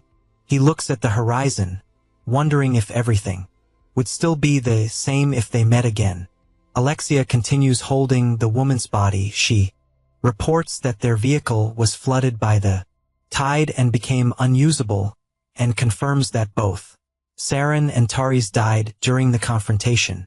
The android also explains that Terra's body was too damaged to be recovered. From afar, Ingress and little Nova watch the scene. Seeing that, Ingress covers the boy's eyes, asking him not to look and saying it's okay. But Nova says that his father used to say that everyone dies one day and that it can happen sooner than expected. Turning to the side, Dong calls for Ingress. Then he asks what they usually do when someone dies on planet Bomi. Directly, Ingress explains that the bodies are recycled and transformed into resources for the planet. The doubt arises and Dong asks if there is no ceremony. In response, Ingress says they only deliver speeches of honor for the hero. That system sounds far too suffocating. In silence, little Nova remains still without reacting. After reflecting, Dong decides that he will perform the honors in the way of Earth. The scientist agrees with the idea and tells him to do it. With a shovel in his hands, Dong walks to a distant spot and begins to dig the ground. After observing the terrain, he comments that the spot seems suitable for the burial. Alexia approaches and asks if Dong Yongsu needs help. In response, he asks her to bring food and water, and the android confirms that she understood. Soon after, Langit and her father announce that they will also help. Then he asks them to find something to write with and assist. With the digging, the scene shows Dong digging, visibly exhausted between one movement and another. He thinks that he needs to hold strong. Through the whole situation later, Alexia arrives, carrying the body, and he comments that that person does not belong to paradise. With great care, he places the woman's body inside the grave. Then he asks Alexia to find a flat stone, and she agrees. Nearby, he finds a tree branch and begins to shape it using a knife. Curious, Alexia asks where she should place the stone, and he asks that it be left in front of the tree. 2 branches are lit, resembling improvised incense sticks. Using a case as support, he writes a message on a strip of fabric. Once again, he asks Alexia to bring the food and water, and she confirms. Kneeling, he makes a silent bow, paying his respects. After that, he leaves the strip over the grave and steps back, while Langit and Nova watch in silence. With a gentle voice, Dong calls the boy, who shows curiosity. Calmly, he explains that this is how they say farewell and the place he came from. Then he asks if Nova would like to try, and the boy replies that he also wants to do that. Before that, however, curiosity arises when he asks if there were letters written on that fabric. Confirming, Dong explains that he wrote in his own language since he still does not know the Bumi tongue. The strips carried the messages to the beloved father Terrace and to the beloved mother Serin. Thoughtful, the boy repeats the word beloved softly. With patience, Dong teaches the boy to put his hands together, kneel, and bow twice. Following each instruction, Nova makes the bow before the grave. When Dong says that he can rise, little Nova begins to cry through tears. He confesses that he misses his mother and father very much. Gently, Dong comforts him, saying they have not disappeared and that they will always live in your heart. Finally, he explains that now they will send them to heaven and burns the strip of fabric. Holding the burning cloths, he wonders if they will meet in heaven. He raises the strips and sees a vision of Ingress and Langit with the little boy, and the ashes scatter through the night sky. Ingress asks if Terrace said where Atalantai is, and Dong confirms. He then tells Ingress to take Bara Langit in the morning and depart. The scientist tells him to rest well that night. Dong says goodbye, saying see you tomorrow. The scene shifts to him alone, wondering if he should have lied to the boy. Then he remembers having said that Nova's parents would always live in his heart. He thinks that when he was young he believed that good people went to heaven and bad people to hell, but now he knows the truth. He remembers that both good people and bad people do not leave but remain alive in dreams, tormenting him forever. The scene cuts to a flashback where a scientist explains that blood expands when frozen. That is why in hibernation they remove almost all the moisture from the body, including the blood. Then they inject an antifreeze solution, putting the body into low consumption mode. The doctor warns of the risks of organ damage and that the training can cause disability or death. He hears that the section chiefs will collect the forms for training. A soldier named Liam is shocked to learn that he is allergic to the antifreeze. He asks if that means he was disqualified, and the doctor confirms the reassignment. Dong tells him that if he wants, he can return to his original unit. The young man is frustrated, saying that he was doing well, but because of an allergy. But Dong interrupts, explaining coldly that he could die during hibernation. The soldier rises, defeated, saying that he understands the situation. He then salutes saying that it was a pleasure working with them. Then Dong asks how many are left and the doctor replies that only 2 remain. The next candidate is called Jocelyn Yates and her file is shown. Dong turns to her asking if Jocelyn has any health concerns. There is concern about possible allergies, but the doctor assures that the exams found nothing. Even so, the girl becomes nervous and asks if she will be disqualified if she fails the training. Calmly, Dong tells her that if she feels too insecure, she does not need to sign the form. He emphasizes that there is the option to return to her own unit, which makes her thoughtful. After a few seconds, Jocelyn signs the form and asks if shaving her hair will be necessary during training. She admits that it worries her a little, but keeps a confident smile on her face. Soon after, the doctor informs Dong that the last candidate on the list has a brain implant. The young man introduces himself as David Zimmerman and explains that he has already removed the implant to participate in the mission. The doctor shows concern, explaining that even when removed, metallic residues in the brain can still be dangerous. With firmness, David says that he knows the risks and argues that practically all astronauts use implants. Seeking confirmation, Dong asks the doctor if the documentation is correct. Without hesitation, she confirms that everything is in order. Determined, David signs the form, making it clear that he will participate in the training no matter what. Sometime later, Dean approaches and calls for the section chief. With a serious expression, he asks which soldiers were dismissed from the training. Without hesitation, Dong replies that they were Ray, Jesse, and Liam, mentioning that Jesse is returning to Alaska. Surprised by the number, Dean asks if Dong has already gone through the hibernation training. In response comes the explanation that he is not, because although he is part of the Space Force, his life was shaped by the Army. At that moment, Dean comments that he has done the training before but seems uneasy about something. In light of that, Dong looks at him seriously and states that hibernation training, regardless of what happens, is a technical problem. Completes Dean with a heavy look. With a brief gesture, he places a hand on Dong's shoulder and says that he hopes everything will happen without accidents. Soon after, Dong walks down the corridor, and the scene shifts to him and his team during training. A voice echoes over the loudspeaker, ordering all personnel to enter the hibernation chambers. The officer requests that the engineers signal when everything is ready to begin. Anesthesia, the maintenance team reports that chambers 1 and 2 are ready. After general confirmation, the anesthesia process begins. The freezing system activates, wishing them a good night. Meanwhile, Dong thinks that the worst part of hibernation is not being able to wake up even when the nightmares begin. Thus, a disturbing dream arises tied to one of his most traumatic memories. The image of a burning car invades his mind, reflected in the fire he watches the flames until he feels a hand touch his shoulder. A girl wearing headphones approaches, while the flames seem to grow stronger.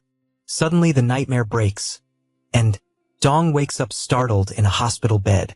Attentive, the doctor observes and reports that Dong Young-soo has regained consciousness.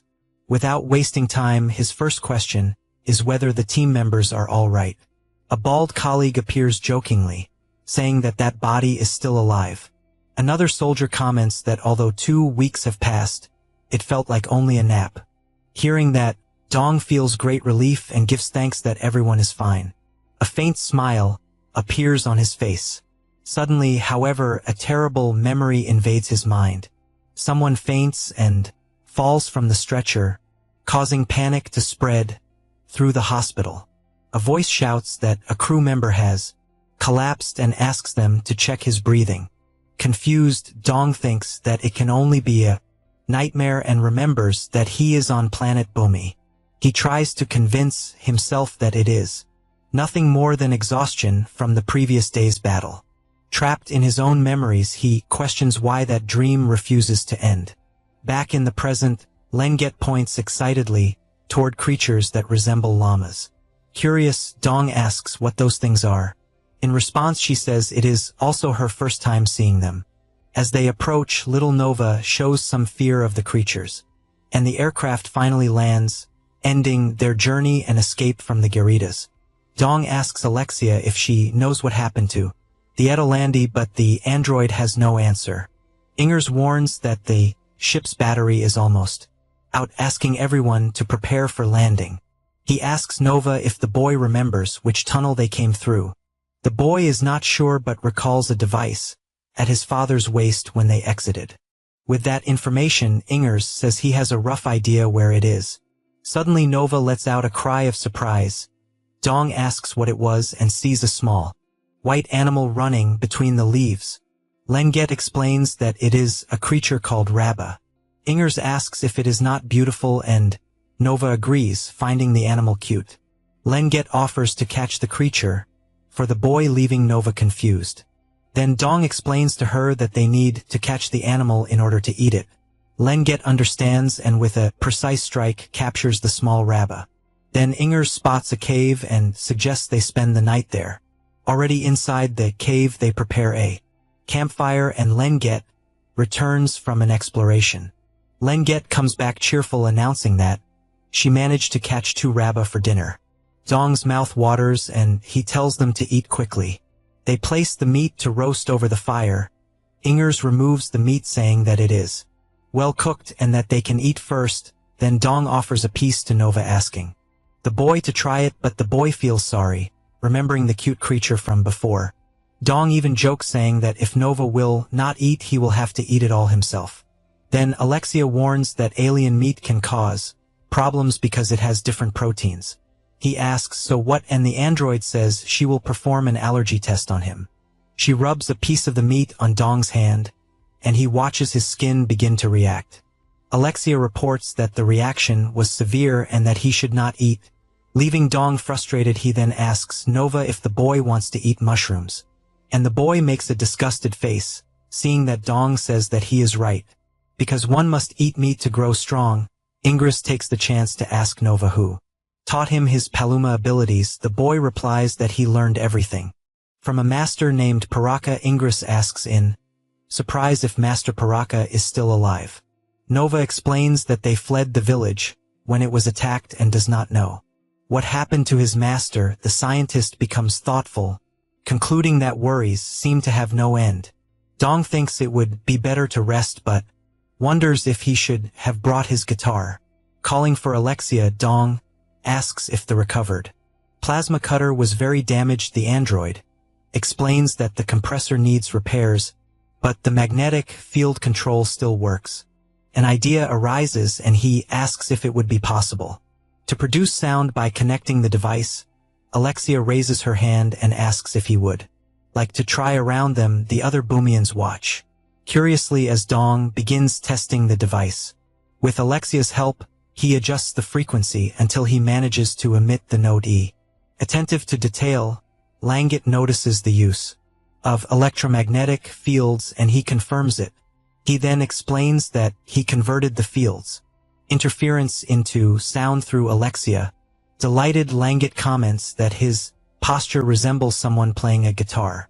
The word guitar echoes in Dong's mind. Excited, he invites Ingers to try, and the scientist observes the improvised instrument with curiosity. With patience, Dong teaches Ingers how to play, while Lenget, enthusiastic, says that she also wants to try. Turning to little Nova, he calls the boy's attention. Soon after, he teaches the boy to drum on a box and Nova joins the fun, smiling. Dong says that Lenget has the most important part. Curious, she asks what that would be. Then he begins to hum, asking her to try to follow what he says. Lenget tries to imitate the sound, but Dong corrects her, explaining that the pitch must be exactly the same with everyone playing together. The improvised band begins to make music. Lenget becomes very excited, asking if this Dong Young Su's music. Calmly, Dong explains that people who make music together are called a band, imagining what it would be like if the Boomians formed one. In a tone of regret, he comments that they do not have a real guitar to play. To give more flavor to the simple sound, he says he will try something different.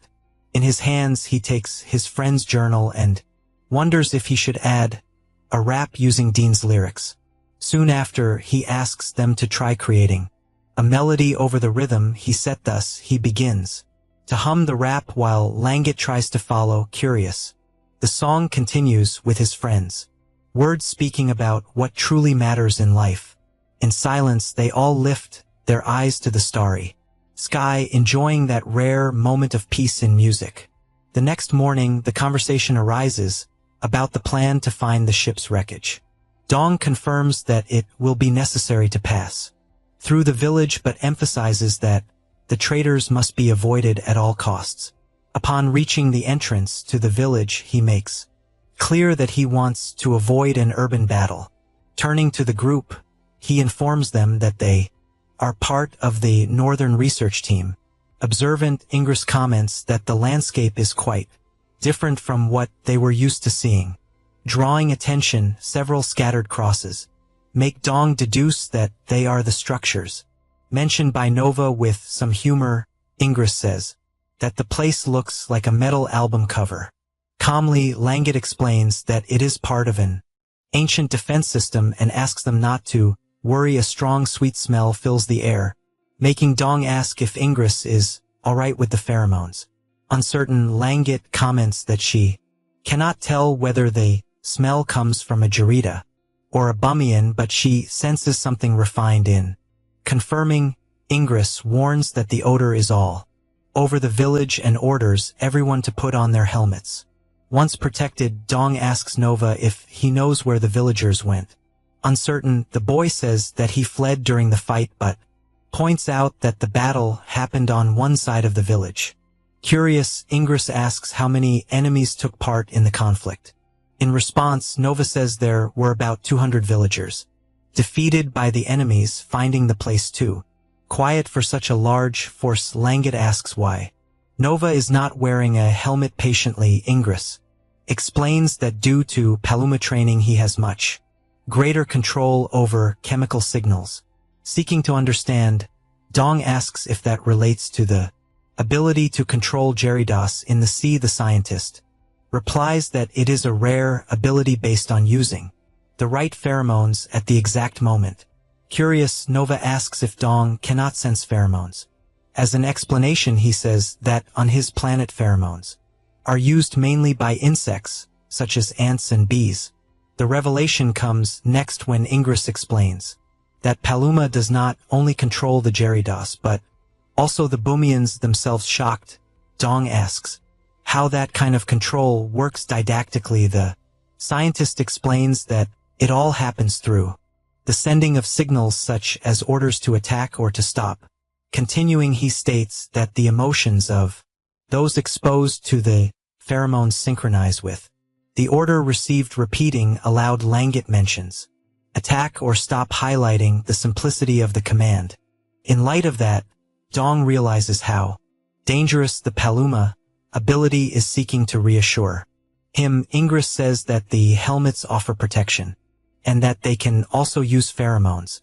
As a final detail, Nova comments that a Paluma can be identified by the white color of their hair. Understanding the logic, Dong asks if Ingress would not be a Paluma since his hair is black. Ingress confirms that he is not, explaining that he only knows this because of former colleagues. Suddenly, Alexia warns that her sensor has detected movement.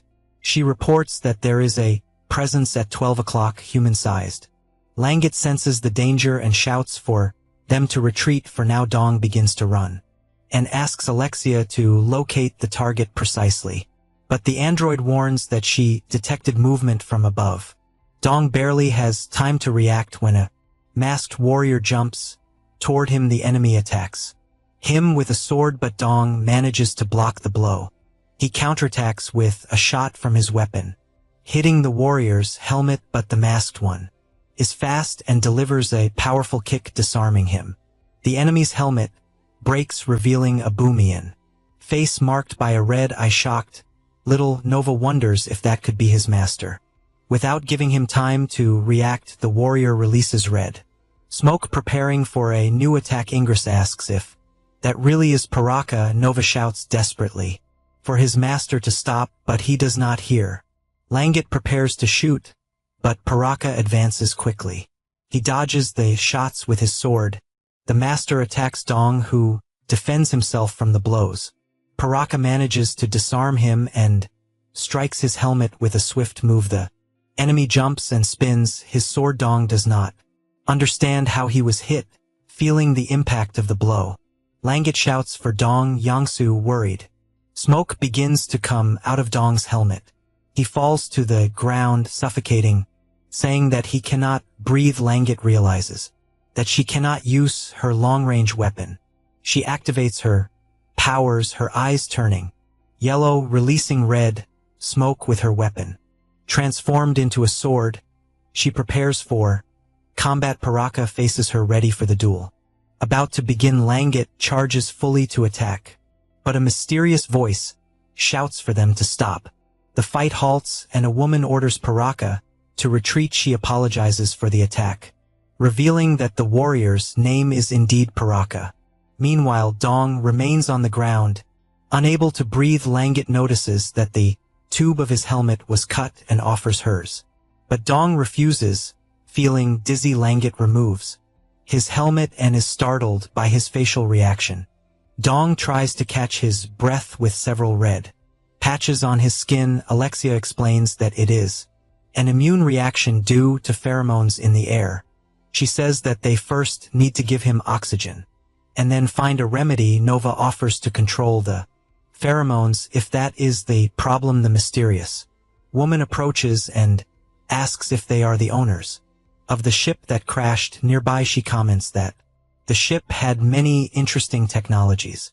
In a careful tone, the woman offers to help if they need assistance nearby. Alexia approaches Langat, who observes the entire scene with suspicion. Intrigued, the mysterious woman wonders why they have not asked for help yet. With concern, Alexia warns that Dong's allergic reaction is worsening. Unable to breathe properly, the hero tries to bring something to his mouth for air. In a quick gesture, Langat offers her own helmet to him. The warning comes immediately after when Alexia explains that the aerosol concentration is high and could affect Langat. Insistently, the mysterious woman asks again if they are the owners of the crashed ship. Then she comments that they clearly seem to need help. Seeking information, Alexia asks if she knows anything about the Atalantai ship. Without hesitation, the woman confirms, saying that she has already searched for the ship in hopes of finding new technologies. Naturally, she invites the group to talk in her workshop. As they walk, the question arises about what brought them to that place. They follow the mysterious woman up the stairs. Along the way, Alexia explains that Earth has become uninhabitable and that their planet is threatened by a meteor. Understanding the situation, the woman realizes that the mission involves destroying the Regbata and shows interest. Curious, she asks if they are claiming to be the saviors of planet Bumi. Thoughtfully, Alexia responds that if everything goes as planned, they could be seen that way. Even so, the android remains suspicious of that woman. With a light smile, the white-haired woman comments that their story is very moving. Soon after, little Nova calls for ingress. Approaching, he leans in and whispers something into the scientist's ear. Ingress listens attentively but shows no reaction. The woman says that she recovered some items from their species, but she warns that she is not sure if there is any medicine in the boxes. She suggests that perhaps it would be better if they made the medicine themselves. Seeking a solution, Alexia asks if there is any way to do that. In response, the woman asks if they are familiar with the Bumian's physical enhancement. Objectively, the android explains that she understands the process as physiological changes induced by pheromones. Then comes the revelation that the enhancement is not entirely natural. To prove it, the woman shows a capsule and explains that in reality they use a type of stimulant. Holding the capsule, she states that those individuals are the true main characters of the story. Immediately, Alexia performs A scan with her eyes, precisely she asks if the capsules contain nanorobots without denying it. The woman explains that Bumians receive these injections while young to learn how to use them. When the red pheromones enter the body, strength increases but side effects appear. It is these nanobots that control and regulate the effects of pheromones in the organism. Faced with that, Alexia asks if the intention is to use the method to suppress Dong's immune reaction. Confirming, the woman explains that she intends to train the nanobots to contain this reaction. On alert, she warns that adjustments will be necessary since the robots are optimized for Bumians. Without hesitation, Alexia hands over a bag containing Dong's blood, serving as a control for the experiment. With a confident smile, the woman asks if they trust her abilities. The scene shifts to the laboratory, where she analyzes cell samples. Attentive to every detail, Alexia observes the process, waiting for a positive result. Curious, Langet approaches and asks what that woman's affiliation was. In response, she reveals that she tried to become a priestess, leaving Ingress surprised. Puzzled, the woman asks why Ingress still cares about affiliations. He explains that her knowledge is something only priests would possess. Faced with that, Ingress presses her, wanting to know who she really is. Calmly, she introduces herself as Panora and states that high-ranking positions always remain in the hands of nobles. Soon after, she adds that her real name is Talana, and that she was part of the Northeastern Council. Upon hearing the name Talana, Langet is visibly shocked. With an enigmatic smile, Panora says that, like the priests, she too used to captivate people on stage. But she laments, saying that someone of common origin, like her, could never become a priestess. Ingress reprimands her, saying that such a statement is an insult to the Bumian federal system. Without hesitation, Panora retorts that his hypocritical attitude is no different from that of the nobles. Immediately after, she injects something into Dong's hand as he lies down vulnerable. On alert, Alexia warns that his body temperature is dropping. Worried, she asks about his breathing, and Dong replies that he feels much better. After analyzing the data, the android confirms that the treatment is working and thanks Panora. Firmly, Panora replies that she is the one who should be grateful for their dedication to planet Bumi. Finally, she states that if the Bumians were as sincere as they are, the situation would never have reached this point. Ingress becomes suspicious of what she is saying. Panora encourages him to ask what he wants, guessing that he is wondering if she is a traitor. The scientist stays silent, neither confirming nor denying. She smiles and asks if he wants her answer. Ingress asks why she helped them, knowing they were from the defense force. Panora says their story moved her more than the so-called Raja's plan. She glances at Langet, who appears distrustful. Panora then asks them to tell her in detail what role she could play in this story. Dong is resting, still recovering from the allergic reaction. Panora asks with a smile if they came there by killing the Garitas one by one. Ingress explains that they were attacked and asks if there is another way to fight. She reveals that the colored field outside is the trace of a nerve gas. Ingress is shocked, while Panora says she prefers the style of the old heroes. Langet confronts her, asking why she would betray the traitors again. Panora says that she also wants to save the planet, but that there is a problem with their plan. Ingress asks what problem that is, saying that he has the power to solve it. She points out that they are merely looking for wreckage on the ground, and that, to destroy the meteor, they would need to go into space, but they have no plan for that. Dong remains lying down, feeling sweat trickle down his skin. Panora reveals that the nearest spaceport has been taken over by someone called Raja. She says they will need many more people to take the site or reach space. Ingress questions her, asking if she alone can make that possible. She turns and asks if he thinks she is a hopeless fool. Panora then reveals her army with several synchronized warriors. She says that she found many talented people there and that they can use them. Ingress is shocked, asking if she synchronized them all. The woman confirms, saying that everything is part of Raja's plan. She reveals that the objective is to let all Boomians die, while dreaming happy dreams, up until the planet's final moment. Panora says that Raja does not understand emotions and that is why he created such a childish plan. Ingress demands that she free the people so they can talk better. She challenges him, asking if he wants the people to wake up and attack them. Ingress insists, telling her to release the group's members and leave with them. The woman stares at him, asking if his plan is for her to save the planet and live well while he hides. She presses him, asking who would be more useful to save the planet, him or her. Dong watches the argument.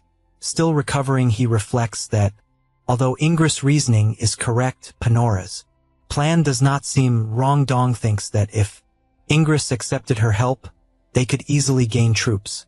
But he concludes that neutrality in the only makes everyone lose. He remembers many scenes of pain and suffering. A memory of a panicked soldier hits him. Dong recalls a chess game. Dean asks what the section chief is doing. Confused by his move, the move was a check, but he was not moving the king. Dong apologizes, saying that he focused too much and forgot the rule of check. Dean explains that chess is a game won with checkmate. He continues, saying that the king never dies in the game, only the pawns die, and he knocks down one of Dong's pieces. Dong realizes that those who die in battle are the soldiers and that there is no such thing as easy troops to use. He turns to Panora and says that although he needs manpower, he has one question. Our hero asks if when they find more Boomians, she will continue to use her current method. Panora says that she likes civilization in his dream, but that he has already made his decision. She invites him to join her, asking if he truly wants to kill more Boomians. Dong looks at her and says that if it is like the last battle, he only needs to eliminate the commander. Alexia turns, suddenly sensing danger, then she quickly draws her weapon. The android fires toward Panora, ready to end the threat. With a simple gesture, Panora stops the bullet in midair. Then one of her controlled soldiers appears and attacks Alexia from behind. Dong warns that he and Alexia will hold them off and shouts for Langat to run.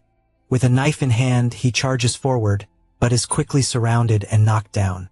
Panora looks at him and tells him not to worry, because she will not kill him. She reveals with smile that he is the protagonist of that story. Dong gets up and shouts for Alexia to help the others, but the android warns that it is impossible, as she is blocked by the soldiers. Our hero then spots one of his weapons nearby. He sees a soldier approaching, his face covered in blood. Dong lands a powerful punch on the enemy and finishes him off with a precise stab. Surrounded, he orders the other soldiers to back away. One of them then grabs Dong's weapon from the ground and throws it far away, disarming the hero. Alexia, still trapped, warns that Panora is moving. Then the controlled soldiers make way for their leader to approach. Ingress shouts for Panora to stop as he runs toward her. He charges against the controlled soldiers. Ingress and Paraka face each other, ready for battle.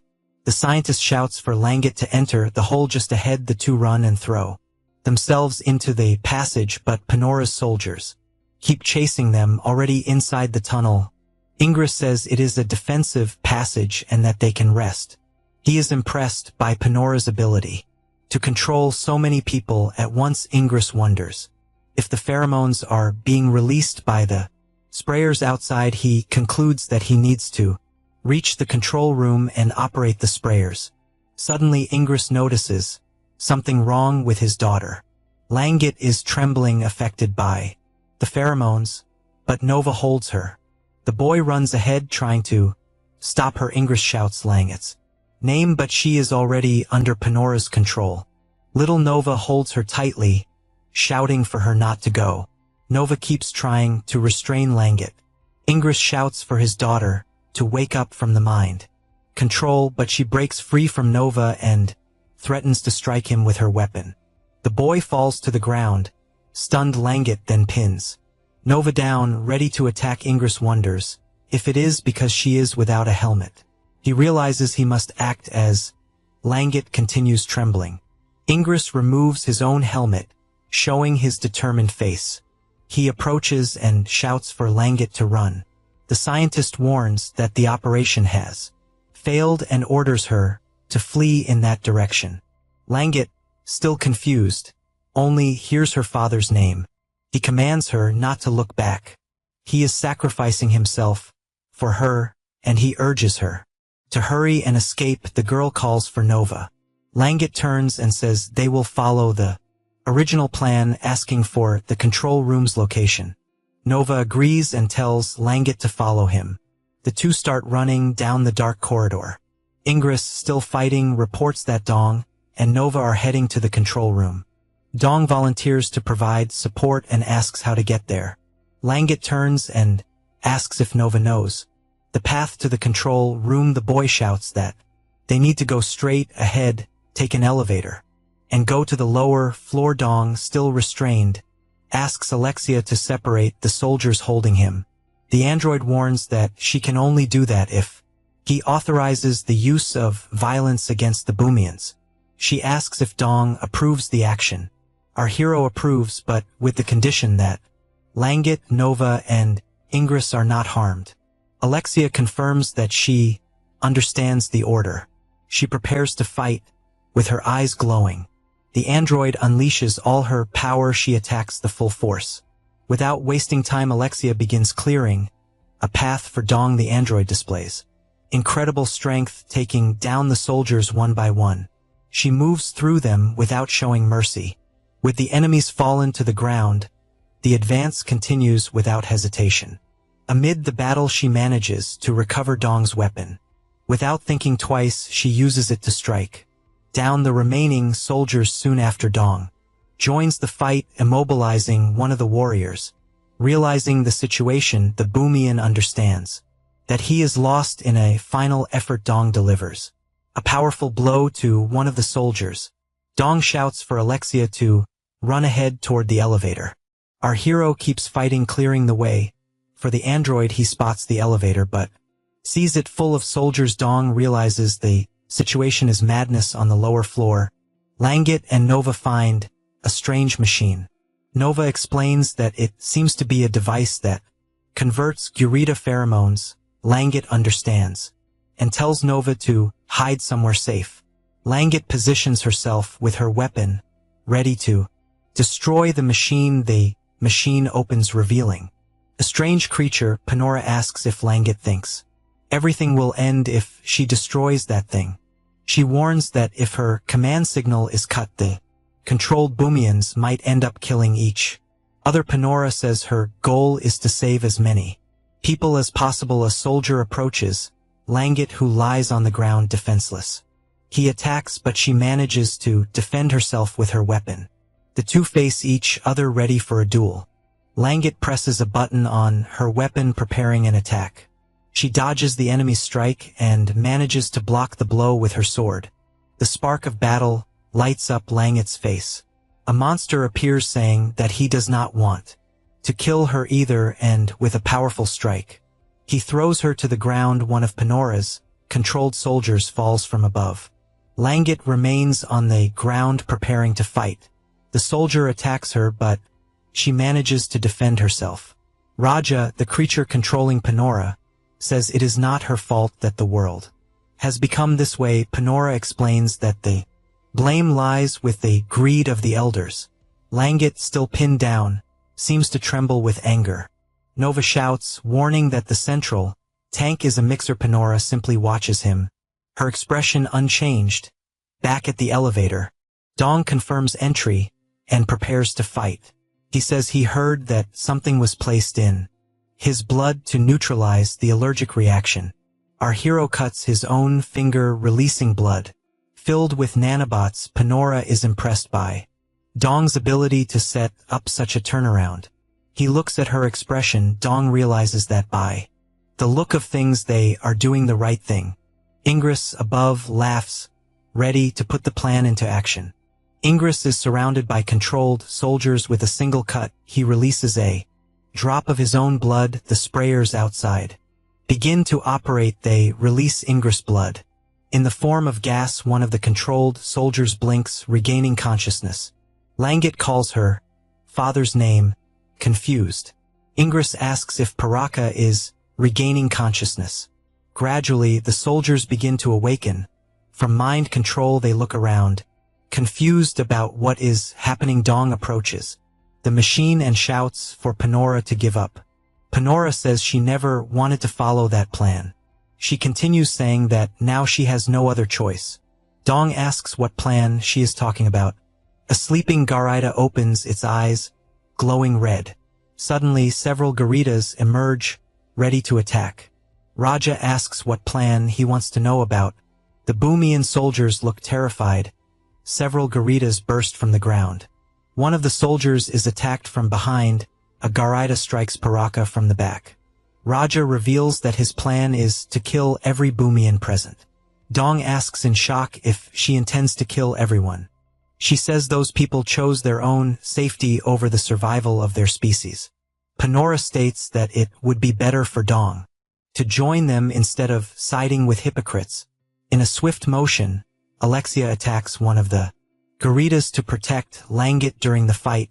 Unfortunately, her weapon falls to the ground. Alert to the situation, Panora notices the danger approaching. From behind, the android charges at another Garida. Even when thrown to the ground, she manages to dodge the next strike with brutal force. The monster pushes both of them upward. Reacting at the right moment, Alexia lands a precise hit on the Garida. She asks Langat if she is alright, and the girl confirms she is. Dong warns that Panora is heading their way.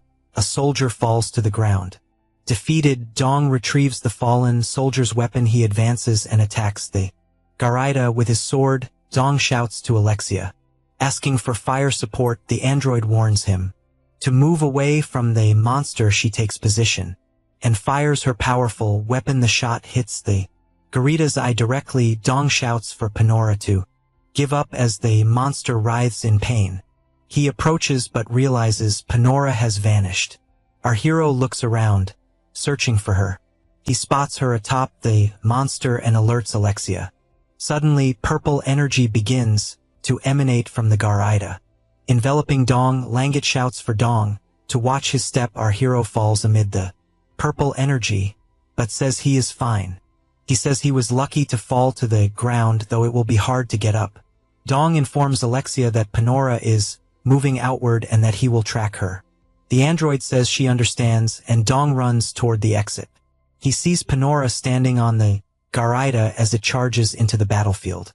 The monster advances against the Bhumians, beginning a true massacre. Watching the chaos, Dong remarks that the situation is far from good on the other side. Alexia reports that they are also fighting Garidas on the upper level. Then she warns that Bhumian casualties are severe. Overwhelmed with concern, Ingress calls for Langat. He asks if she is hurt, and she quickly replies that she is fine. Relieved, the scientist exhales deeply and begins pulling a crate containing Paraka. Curious, Langat asks what they are moving. Without hesitation, Ingress shouts that they are weapons, prompting everyone to help push the crate. Seeing its contents, Paraka is surprised. Loudly, he orders the members to grab the weapons at the central stairs. Finally, Ingress asks Langat where Dong Youngsu is. Paraka continues, observing the battle from afar. Ingress says they need to provide support for Dong, and Paraka remembers the Earthling. He says they must first clear the fortress before descending. Paraka shouts through the radio, trying to contact his commanders. A soldier reports that the first cavalry commander is dead. Another soldier informs that the third commander, Barda, is in the hangar. Paraka orders Barda to gather his forces and support Dong Youngsu. The soldier confirms, saying he will send the troops immediately. Dong tells Alexia that Panora is on the move. He realizes there is nothing else he can do. Dong throws a smoke grenade to cover the area. Alexia shouts for him to retreat to the central gate. One of the soldiers says they will hold the line. Dong questions the tactic and the soldier asks if there is a problem. He explains that if they spread out, they will be defeated one by one.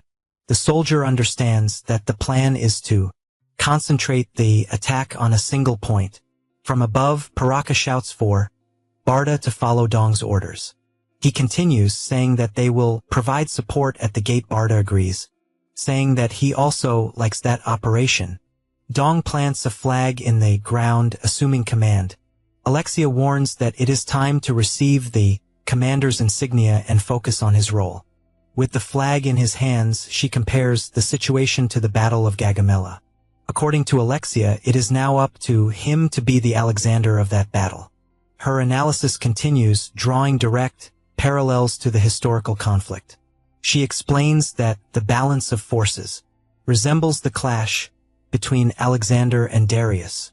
In the android's view, the enemy is trying to use numerical superiority to surround them. Finally, Alexia points out that there is a clear weak point in the enemy formation.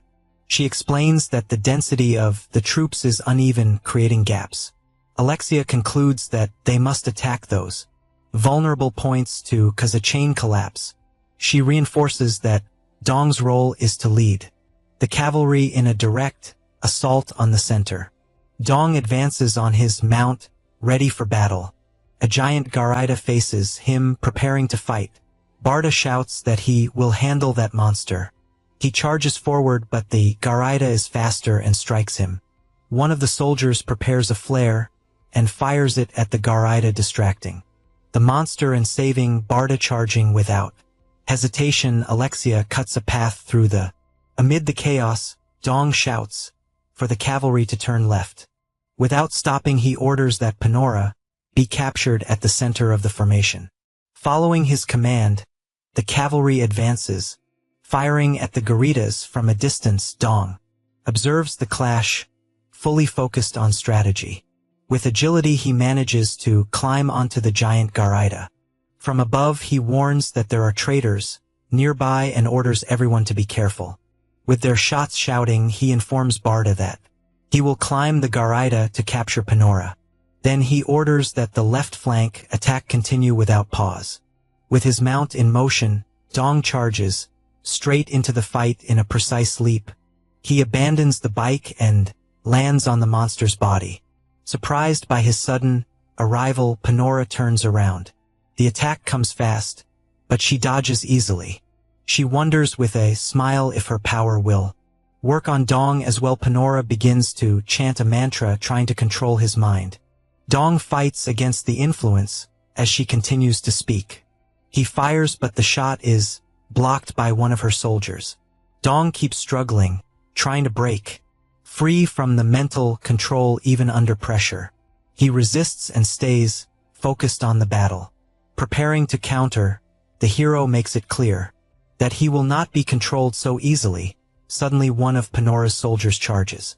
With an electric weapon with quick reflexes, Dong manages to block the strike. The shot courses through his body, but the fight continues. Gradually, his vision begins to blur amid the confusion. Panora's voice echoes, chanting the mantra once again. A memory appears, bringing back Jocelyn. During training, surprised, Dong wonders why she is hesitating to shoot. With strength, he shouts for her to fire without fear. Finally, Jocelyn fires, still showing hesitation at that moment. Dean appears and asks if he is all right. Shocked, Dong wonders if his friend is really alive. Shouting, Dean tries to wake him from the trance. Suddenly, Barta grabs him firmly and orders him to pull himself together, regaining consciousness. Dong asks where Panora is. In response, Barta says that she apparently left the battlefield. Confused, Dong asks what Barta is doing. Without hesitation, he explains that it is mental synchronization. Intrigued at the hero wonders why anyone would do that with a Garita. Barta clarifies that Panora was able to control the monsters precisely through that synchronization. Sensing the loss of control, the giant Garita begins thrashing violently. A memory flashes. comrades seen as enemies and Barta confirms it. Is a common symptom, doubt arises questioning whether Dong's species also reacts to pheromones. In silence, Dong remains deep in thought. The idea comes the effect might be linked to the nanobots injected by Panora as a complement. Barta explains that Bumians also use nanobots to manipulate pheromones. Still confused, Dong reflects for a few moments until he finally understands the situation. He asks how Barta knows all this if the information is restricted to the priests. Barta reveals that he learned everything from Paraka, who hides nothing. Dong questions him about the color of his hair, but Barta only stares back. Panora appears praising Dong's mental strength. The giant Garita finally breaks free from control, ready to attack again. Dong questions her, asking how long she has been playing with them. She says he reminds her of the legendary heroes. Panora asks which companions he saw in his hallucinations. Dong says that she who caused them should already know. She explains that synchronization does not read the mind. It reveals the heart. Indra shouts that Panora is surrounded. He orders her not to resist and to accept death. Panora asks if they truly intend to kill her. She wonders if there is no way to unite their forces. Dong sees his team members ready to fire. He accuses her of playing games. Until the very end, Panora says he could live happily seeing his friends and family. Dong shouts that all of that is false. She argues that if his heart is filled with happiness, reality does not matter. Dong holds her, saying that those are all his subordinates. The hostage soldier says he does not care if Dong kills them all. Shocked by the madness, Dong is suddenly attacked without knowing from where. He reflects that some people fight to defend their beliefs, but others like him fight simply because they are good at it. Dong prepares himself, saying that from now on it is time to work, and he faces his enemies, ready for battle. He grabs his weapon and strikes one of the controlled soldiers. Our hero begins shooting at Panora's soldiers. Dong advances, exchanging fire with the enemies. He uses the pillars for cover against the crossfire and the monsters. He keeps firing, pushing forward through the corridor. Our hero dodges enemy shots and manages to land a perfect hit on one of the soldiers. Dong picks up a stone from the ground and uses it to distract another soldier. Dong shoots one of the enemies, who turns to look at the stone. It is the perfect opening, and he charges forward, firing. The shots hit the officer, who falls to the ground. Meanwhile, Panora keeps firing from afar. She praises him, saying that Dong Yongsu never gives up. He hides behind a pillar that is about to collapse. Dong realizes the cover is falling apart and that he needs to climb. He spots one of the enemies on the upper level and prepares to shoot. Dong hides behind another pillar, waiting for the right moment. More enemies appear, ready for battle. Dong attacks, taking down one of the soldiers. Another enemy prepares to fire. Our hero is faster and hits the enemy. He keeps shooting without stopping. The soldier is wounded, but his hand still holds the weapon, ready for one last shot. Fallen, the soldier says that Dong cannot go anywhere with his final effort. He fires at Dong. Another soldier shoots too, hitting our hero squarely. Dong falls to the ground, wounded but still able to fire. His shot hits the soldier's head. He turns to Panora, who stands atop the Garita with a precise shot. Dong hits the target, but it is all one of Panora's illusions. The Garita collapses to the ground, defeated by the explosion. Dong hides behind a pillar, catching his breath. He runs across the carcass of the monster, ready for the next strike. Our hero manages to destroy the Garita's core. Panora says she did not want to kill him. That way, Dong leaps toward her, ready for the final confrontation. He encounters another enemy in his path. With a swift move, Dong slashes him across the neck. Dong fires, but the soldier steps in front to shield her. Our hero uses his Owlie's body as a shield, knowing it is only an illusion. Lenga Pilot is also hit by the attack. She falls to the ground. Dong approaches Panora, who is connected to the machine. He stares at her, but she surprises him with another hallucination. He wonders how he can break free from that illusion. The fox-eared girl tells him that the hallucination will fade once the pheromone effect ends. She encourages him not to worry and to finish the job. Dong says he will let her live if she surrenders. Panora is surprised by his mercy. He explains that he is merely following the Geneva Convention. She says that even if he spares her, the other Boomians would kill her. The fox-eared girl asks him to kill her himself. Dong orders Panora to turn her head and fires. Langapilot shoots, hitting the gorilla directly. Parida says it is over and praises Langapilot's good work. But the girl says it is not finished yet. They still need to find Dong. Over the radio, Alexia reports that she found Dong and is returning. Langapilot asks if Dong is alright and he replies that he has no serious injuries. He continues saying that he killed the Panora. Parida and Langapilot are shocked by the news. The soldiers celebrate, shouting that they have won the battle. One of them looks at Dong and says that the hero has returned. They keep cheering their victory. Raida's body falls to the ground lifeless. The soldiers shout that the hero from another planet has freed them. Ingress thanks Dong for fighting for them, and our hero says he only did what needed to be done. Dong announces that he will check the items Panora collected. He walks away saying he needs to rest a bit. Alone, Langapilot watches. The soldiers, lost in thought. Dong feels as though he has awakened from the same dream as always. He remembers the feeling of freedom he had when he received the mission, but he realizes that even on another planet, the situation remains the same. Dong lets out a sigh of frustration. He concludes that it is a new stage but the same role as always. Dong puts on a record and tells Alexia he does not want to be disturbed. Langapilot comments that the music he played in the cave was happy but says that the song playing now is sad. Dong just listens to the music without saying anything. Langapilot says she thought she would be happy to meet other Boomians, but she did not know they would have to hate and fight each other like this. She comments that although Parida and Ingress said it was inevitable, she feels bad. The girl praises Dong, saying that he is an incredible warrior. He replies that he can stay calm only because it was what he did every day on Earth. Langapilot says she likes it when Dong Young-soo makes music. Dong reflects, saying he has never seen anyone so cheerful and full of joy. Langapilot asks him to play for her and teach her how to make music. He agrees, but on the condition that she sings while he plays. The girl smiles but soon starts to cry. Dong hugs her, trying to comfort her.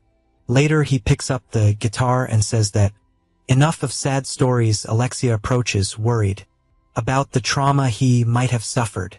Dong says he has accepted the death of his friends but admits he is not completely fine. The android asks if he has been keeping his records in Korean the whole time. He explains that at first he did not trust them, which is why he used his own encryption. Alexia asks if it is safe to store the records with her. She says that image logs take up too much space. Dong agrees, thoughtful. He suggests that, like the Voyager's golden record, music would be a more efficient medium. Dong says Landit will sing with the melody, and Alexia finds that a creative form of harmony. He asks if the sound is good, and Heiji shouts for him to come over for a second. Dong complains that Heiji should have brought only the smart ones. The little robot says it does not know what to do with kids who cannot even cook. Dong and Alexia sigh, discouraged by the argument.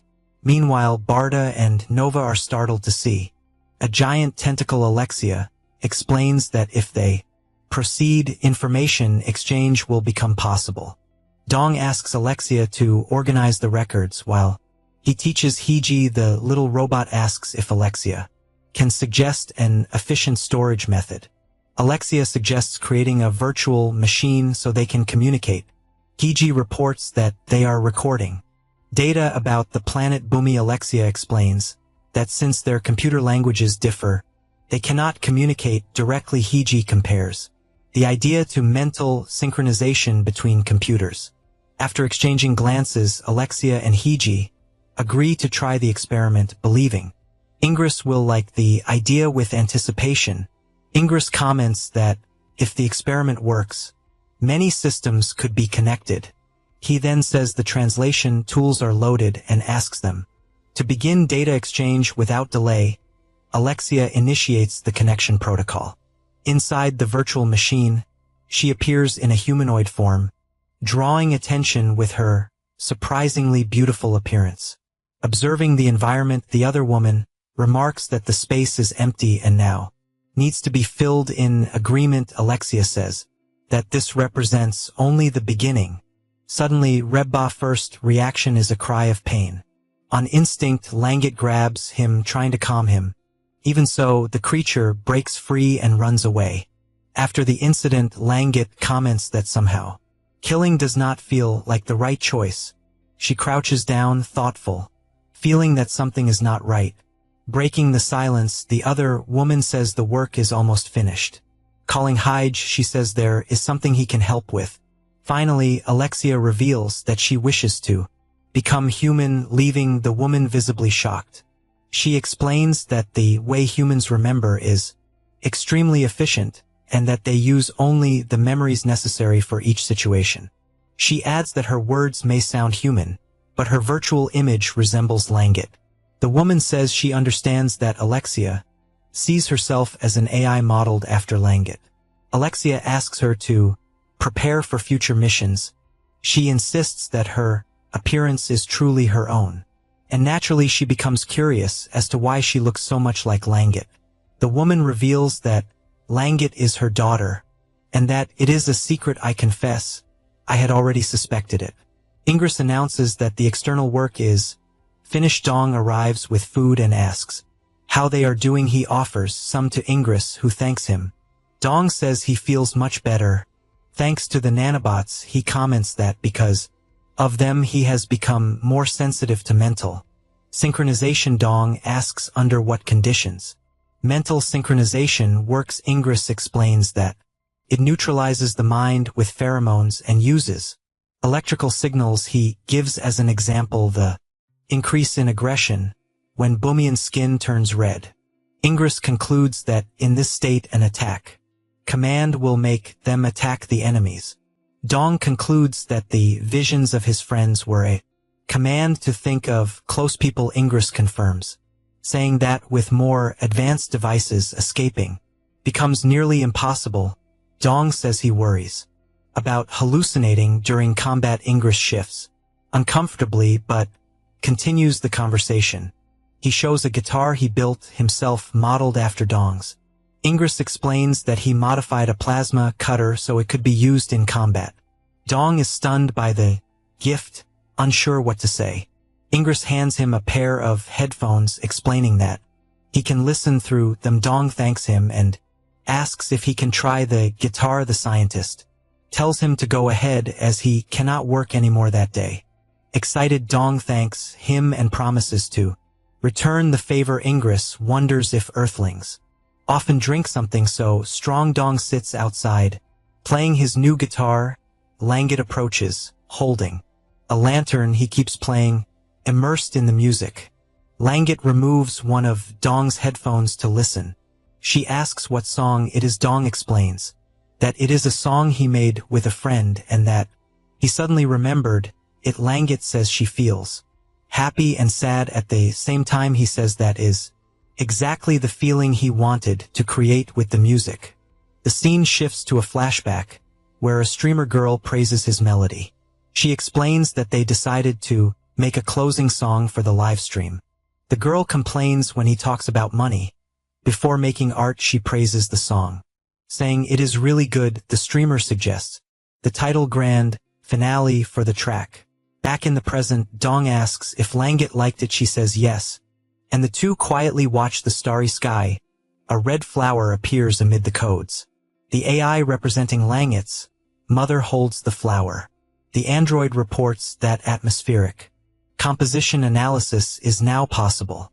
Alexia smells the flower and is suddenly transported to a field full of blossoms. Confused, she asks What just happened? The AI explains that it created something similar to human memory. Alexia asks if one sense evokes another, then answers herself, saying it is not just the senses but memories and actions together. Alexia concludes that although errors may occur, the method is both original and effective. Langit's mother's AI informs her that the essential download is complete. She continues, saying that Alexia can now assist Dong more effectively, and finally she asks Alexia to keep Langit safe. Suddenly Jocelyn appears, ordering them to drop their weapons. Ingress stands up, startled by her arrival. Jocelyn shouts again, demanding that they surrender. Ingress' sword falls to the ground. Other soldiers arrive and ask if the commander is all right. Jocelyn asks who he is. Paraka says he came to negotiate and that he is a friend of Dong. Jocelyn keeps her weapon aimed, suspicious. Paraka repeats that he is a friend of Dong. Yangsu, she tells them to talk in private. Dong tells her to make it quick. The two step aside to talk. Paraka warns that Alexia is arriving for the negotiation. Jocelyn is surprised, asking if Alexia is nearby. Paraka makes a hand signal. Jocelyn does not understand what it means. A drone appears and orders her to stop. Her weapon is deactivated by the drone. She throws two discs into the air and orders the drone to disable the interference. Jocelyn presses a button on her suit, initiating a radio scan. Paraka asks for a response. Alexia asks her to state her affiliation, rank and name. Jocelyn introduces herself and celebrates that Alexia is alive. The android says she is glad to know Jocelyn survived. Jocelyn explains that she is stationed at the 4th orbital observation base. She says she found an alien who claims to be a friend of Dong. Alexia explains that it is Barda, a comrade sent to negotiate. Jocelyn asks if the order came from the section chief, and Alexia confirms she agrees to assist in the negotiation if the order came from Dong. Paraka reports that Jocelyn wants to speak to the commander. Jocelyn says she first needs to know what they want. Paraka reveals that there is a way to destroy the Ragbata meteor. He proposes that they free the synchronized Bamians and join forces. Jocelyn's soldiers are stunned by the proposal. Paraka laughs, confident in his offer. But the commander says Paraka is the one who should be begging for his life. He orders comrade to be brought in. Paraka mutters that he needs to deal with that fool. The commander orders Paraka to fight the prisoner. He says that if Paraka wins, he will be allowed to speak. Paraka grows furious, shouting at his soldiers. The commander insists the fight must be fair and removes Paraka's armor. He warns that the only rule is to fight until one of them dies. The prisoner prepares for combat, her body flushed red with rage. Jocelyn informs Alexia that the traitors are forcing Barda to fight. Alexia confirms and the two begin to fight. Paraka lands a punch but comrade dodges. She counterattacks with a powerful strike. The fight continues, both trading blows and kicks. Paraka notices she is using her left hand again. He manages to grab comrade's arm, blocking her attack, but it does not work well, as she lands a strong right hook. She rushes forward, again ready to attack. For a moment he freezes. He even asks why she is hesitating, and she tells him to save her. He attacks her, but she dodges easily. With a powerful blow he throws her to the ground. Jocelyn's soldiers are shocked by the sight. Paraka shouts that enough is enough and demands to see the commander. His sword slips from his hand and falls to the floor, signaling the fight's end. Across the room, the commander orders him to finish the combat. In a cold tone, he warns that if Paraka does not kill her, he will be the one to die. Paralyzed by pressure, Paraka stands frozen. Unsure what to do. From afar, Jocelyn watches everything with a serious, calculating expression. On the ground, comrade trembles, unable to stand. Carefully, Jocelyn asks Alexia if things will get worse if Barda dies. Then she comments that she heard the guest has valuable information and suggests a peaceful solution. Impatient, the commander orders Jocelyn not to interfere in their affairs. He warns her that she will not receive the same special treatment given to Raja. Around them soldiers begin taking positions, preparing to open fire. Jocelyn then asks Alexia what Dong's rules of engagement are. Moments later she releases her drones and declares that she already understands the situation. Intrigued, the commander asks what she thinks she is doing. Without hesitation, Jocelyn announces that she is opening the plasma. Quickly, the drones attack the soldiers' weapons. One of them looks around, completely confused by what just happened. With a firm voice, Jocelyn declares that negotiations have failed and that the combat sequence has begun. The internal system confirms that the heating process is complete. Advancing without fear, she activates her plasma discs in an authoritative tone. Jocelyn declares that resistance is futile and demands to be taken to the commander. Surprised, the commander asks if she has any idea who he is. At that moment, Jocelyn begins to hear a strange sound. She turns around and sees several soldiers lying on the ground. The soldiers are being controlled, their skin glowing red with rage. Kamra says she has an idea where the commander is. She orders Jocelyn to follow her and warns that he is on the upper floor. Jocelyn reports to Alexia that the Bumians are attacking. She hesitates, asking whether to kill or spare them, and Alexia tells her to try. Kamra charges forward, taking down soldiers one after another. She keeps fighting, clearing the way. A soldier with a sword attacks her. He prepares to strike before he can act. Jocelyn hits him with her plasma disc. Stunned, the soldier freezes, unable to understand what just happened. Paraka shouts for Kulra to get back immediately. Across the area, Panora's soldiers begin firing. Jocelyn uses her discs as shields. With precise movements, she dodges the incoming shots. Panicked, Kulra asks whether to go left or right, and right. One of the soldiers advances, ready to shoot at point blank range without hesitation. Jocelyn activates her shield to block the attack. Then she charges forward, striking down the enemies one after another. In the chaos, she wonders what the giant Garita standing before her is. Jocelyn is shocked by the monster's size. Paraka yells to the commander, demanding they talk. He proposes freeing the Bumians and doing what is right together. The commander looks surprised, but remains silent. The giant Garita attacks Paraka. Jocelyn launches her plasma discs to assist. Her discs slice through the Garita's tentacles. The monster recoils in pain and collapses to the ground, defeated. Dong orders the soldiers to stand down. A gas is released, calming everyone. The soldiers look around, confused, unsure of what just happened. Dong announces that they have found a way to destroy the meteor. He says that if they fight together, they can protect their planet. One soldier asks if that is really possible. Dong reveals that his species possesses an antimatter bomb. He explains that to use the bomb they will need everyone's strength. A soldier steps forward, saying that if that is the case, he wants to join. Dong agrees and tells him to gather his comrades. Jocelyn is stunned when she sees the section chief. Dong greets her and asks for a mission report. Jocelyn jokes that a rock star like him never dies easily. Ingress points out that Dong is without his helmet. Jocelyn reports that she subdued the enemy commander with minimal losses.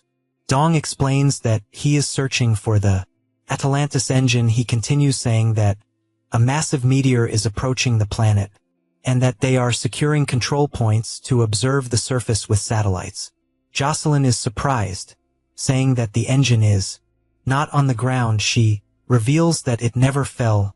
It is orbiting the planet. Her confirmation shocks Dong. He asks if the engine is floating like a satellite. Jocelyn replies that the engine is in the sky above planet Bumi. She explains that she confirmed this from the observation bases. Dong asks why she was looking for the engine. Then comes the revelation Dean planned to use it as a power plant. Stunned, Dong wonders if Dean is still alive. Without hesitation, Jocelyn confirms that he survived and now leads 10 survivors. Then comes the question of whether Raja might assist them. Firmly, Jocelyn explains that if Dong's group is hostile to Raja, they will need to ally with him. In response, Dong says Raja is not someone easily trusted. He adds that Raja's behavior seems to hide a darker purpose, agreeing. Jocelyn says she also feels something is being concealed. Alexia interrupts, reporting that 12 people have been selected for disobedience. Curious, Dong asks how the prisoners have been treated so far. Concerned, Jocelyn warns that if they return, their allies will be in danger. Ingress suggests an extreme solution: kill or detain the prisoners. After some thought, Dong decides to keep them confined for now. He explains that the uncooperative ones will go with them, promising to release them later. Intrigued, Ingress asks what made him change his mind. Dong reveals that more crew members from Earth are on their way without objection. Ingress remarks that Dong seems too kind to the traitors. Then he orders Langet to find something to tie the prisoners with. Angrily, the commander protests, saying this was not part of their agreement. Accusingly, he demands to know if Dongs can always break their words so easily. Shouting, Kalra demands that the prisoners be freed. In the ensuing chaos, one of the soldiers reaches for a weapon. Alarmed, the commander yells that the traitor is armed and orders him disarmed. Without hesitation, Kalra charges forward to strike. A powerful punch lands squarely on the soldier. The fight rages on. Kalra, showing her full strength. Between blows, she calls the enemy a slave, bastard, and throws him to the ground. Without pause, she locks him in an arm hold to immobilize him, then lands a knee directly to his face. With a final kick, the soldier is knocked unconscious. Kalra takes the fallen enemy's sword. Watching the scene, Jocelyn asks if everyone plans to just stand and watch. On alert, she warns that the prisoners are a risk factor. A soldier retorts that if they die, it will just look like madness. At that, Dong asks Jocelyn for her shield. He shouts for her to hurry. Without arguing, Jocelyn agrees to hand over the shield. Sword in hand, Kalra charges again. Ready to strike in a swift motion, Jocelyn steps forward and blocks the attack.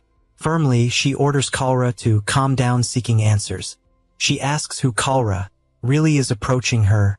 Dong asks why she is doing this. Kalra introduces herself and requests to be sent to Raja. In response, Dong asks what she stands to gain from it. Without hesitation, she reveals that her own sister ended up on the 8th path because of a mistake she made. With a desperate cry, Kalra begs them to kill Raja and save her sister. Carefully, Dong says he will come up with a plan and orders her to lower her weapon. The sword slowly lowers and Kalra accepts the proposed truce. From a distance, Jocelyn watches the entire scene, deep in thought. Meanwhile, Langet prepares to shoot, still gripped by distrust. In the air, Jocelyn senses the tension that refuses to fade. Determined, Kalra steps closer, ready to negotiate. In reaction, Langet turns, keeping her weapon steady in her hands. Ase escapes Jocelyn, heavy with concern. Taking the lead, Dong asks Ingress to handle the situation. Then he turns to Jocelyn and suggests that they plan the team's return. After a brief hesitation, Jocelyn agrees. Thoughts continue to swirl in Dong's mind, breaking the silence. Jocelyn remarks that he seems deeply attached to that species. Stepping closer, she asks the section chief for a promise. With firm resolve, Jocelyn demands that if he ever has to choose, he must prioritize the crew members. For a moment, Dong remains silent, offering no reply. Then he answers that it should be obvious, but questions the reason for the conversation. Gently, Jocelyn reminds him that his life also matters and that he must never sacrifice himself. Continuing, she insists that even if that child's life is at stake, he must still protect his own. Dong looks at her thoughtful and finally nods in agreement. And that's how we wrap up another part of this incredible story. If you want to keep following, don't forget to subscribe, leave a like, and drop a comment to support the channel. costs nothing and helps us a lot. That said, see you later everyone.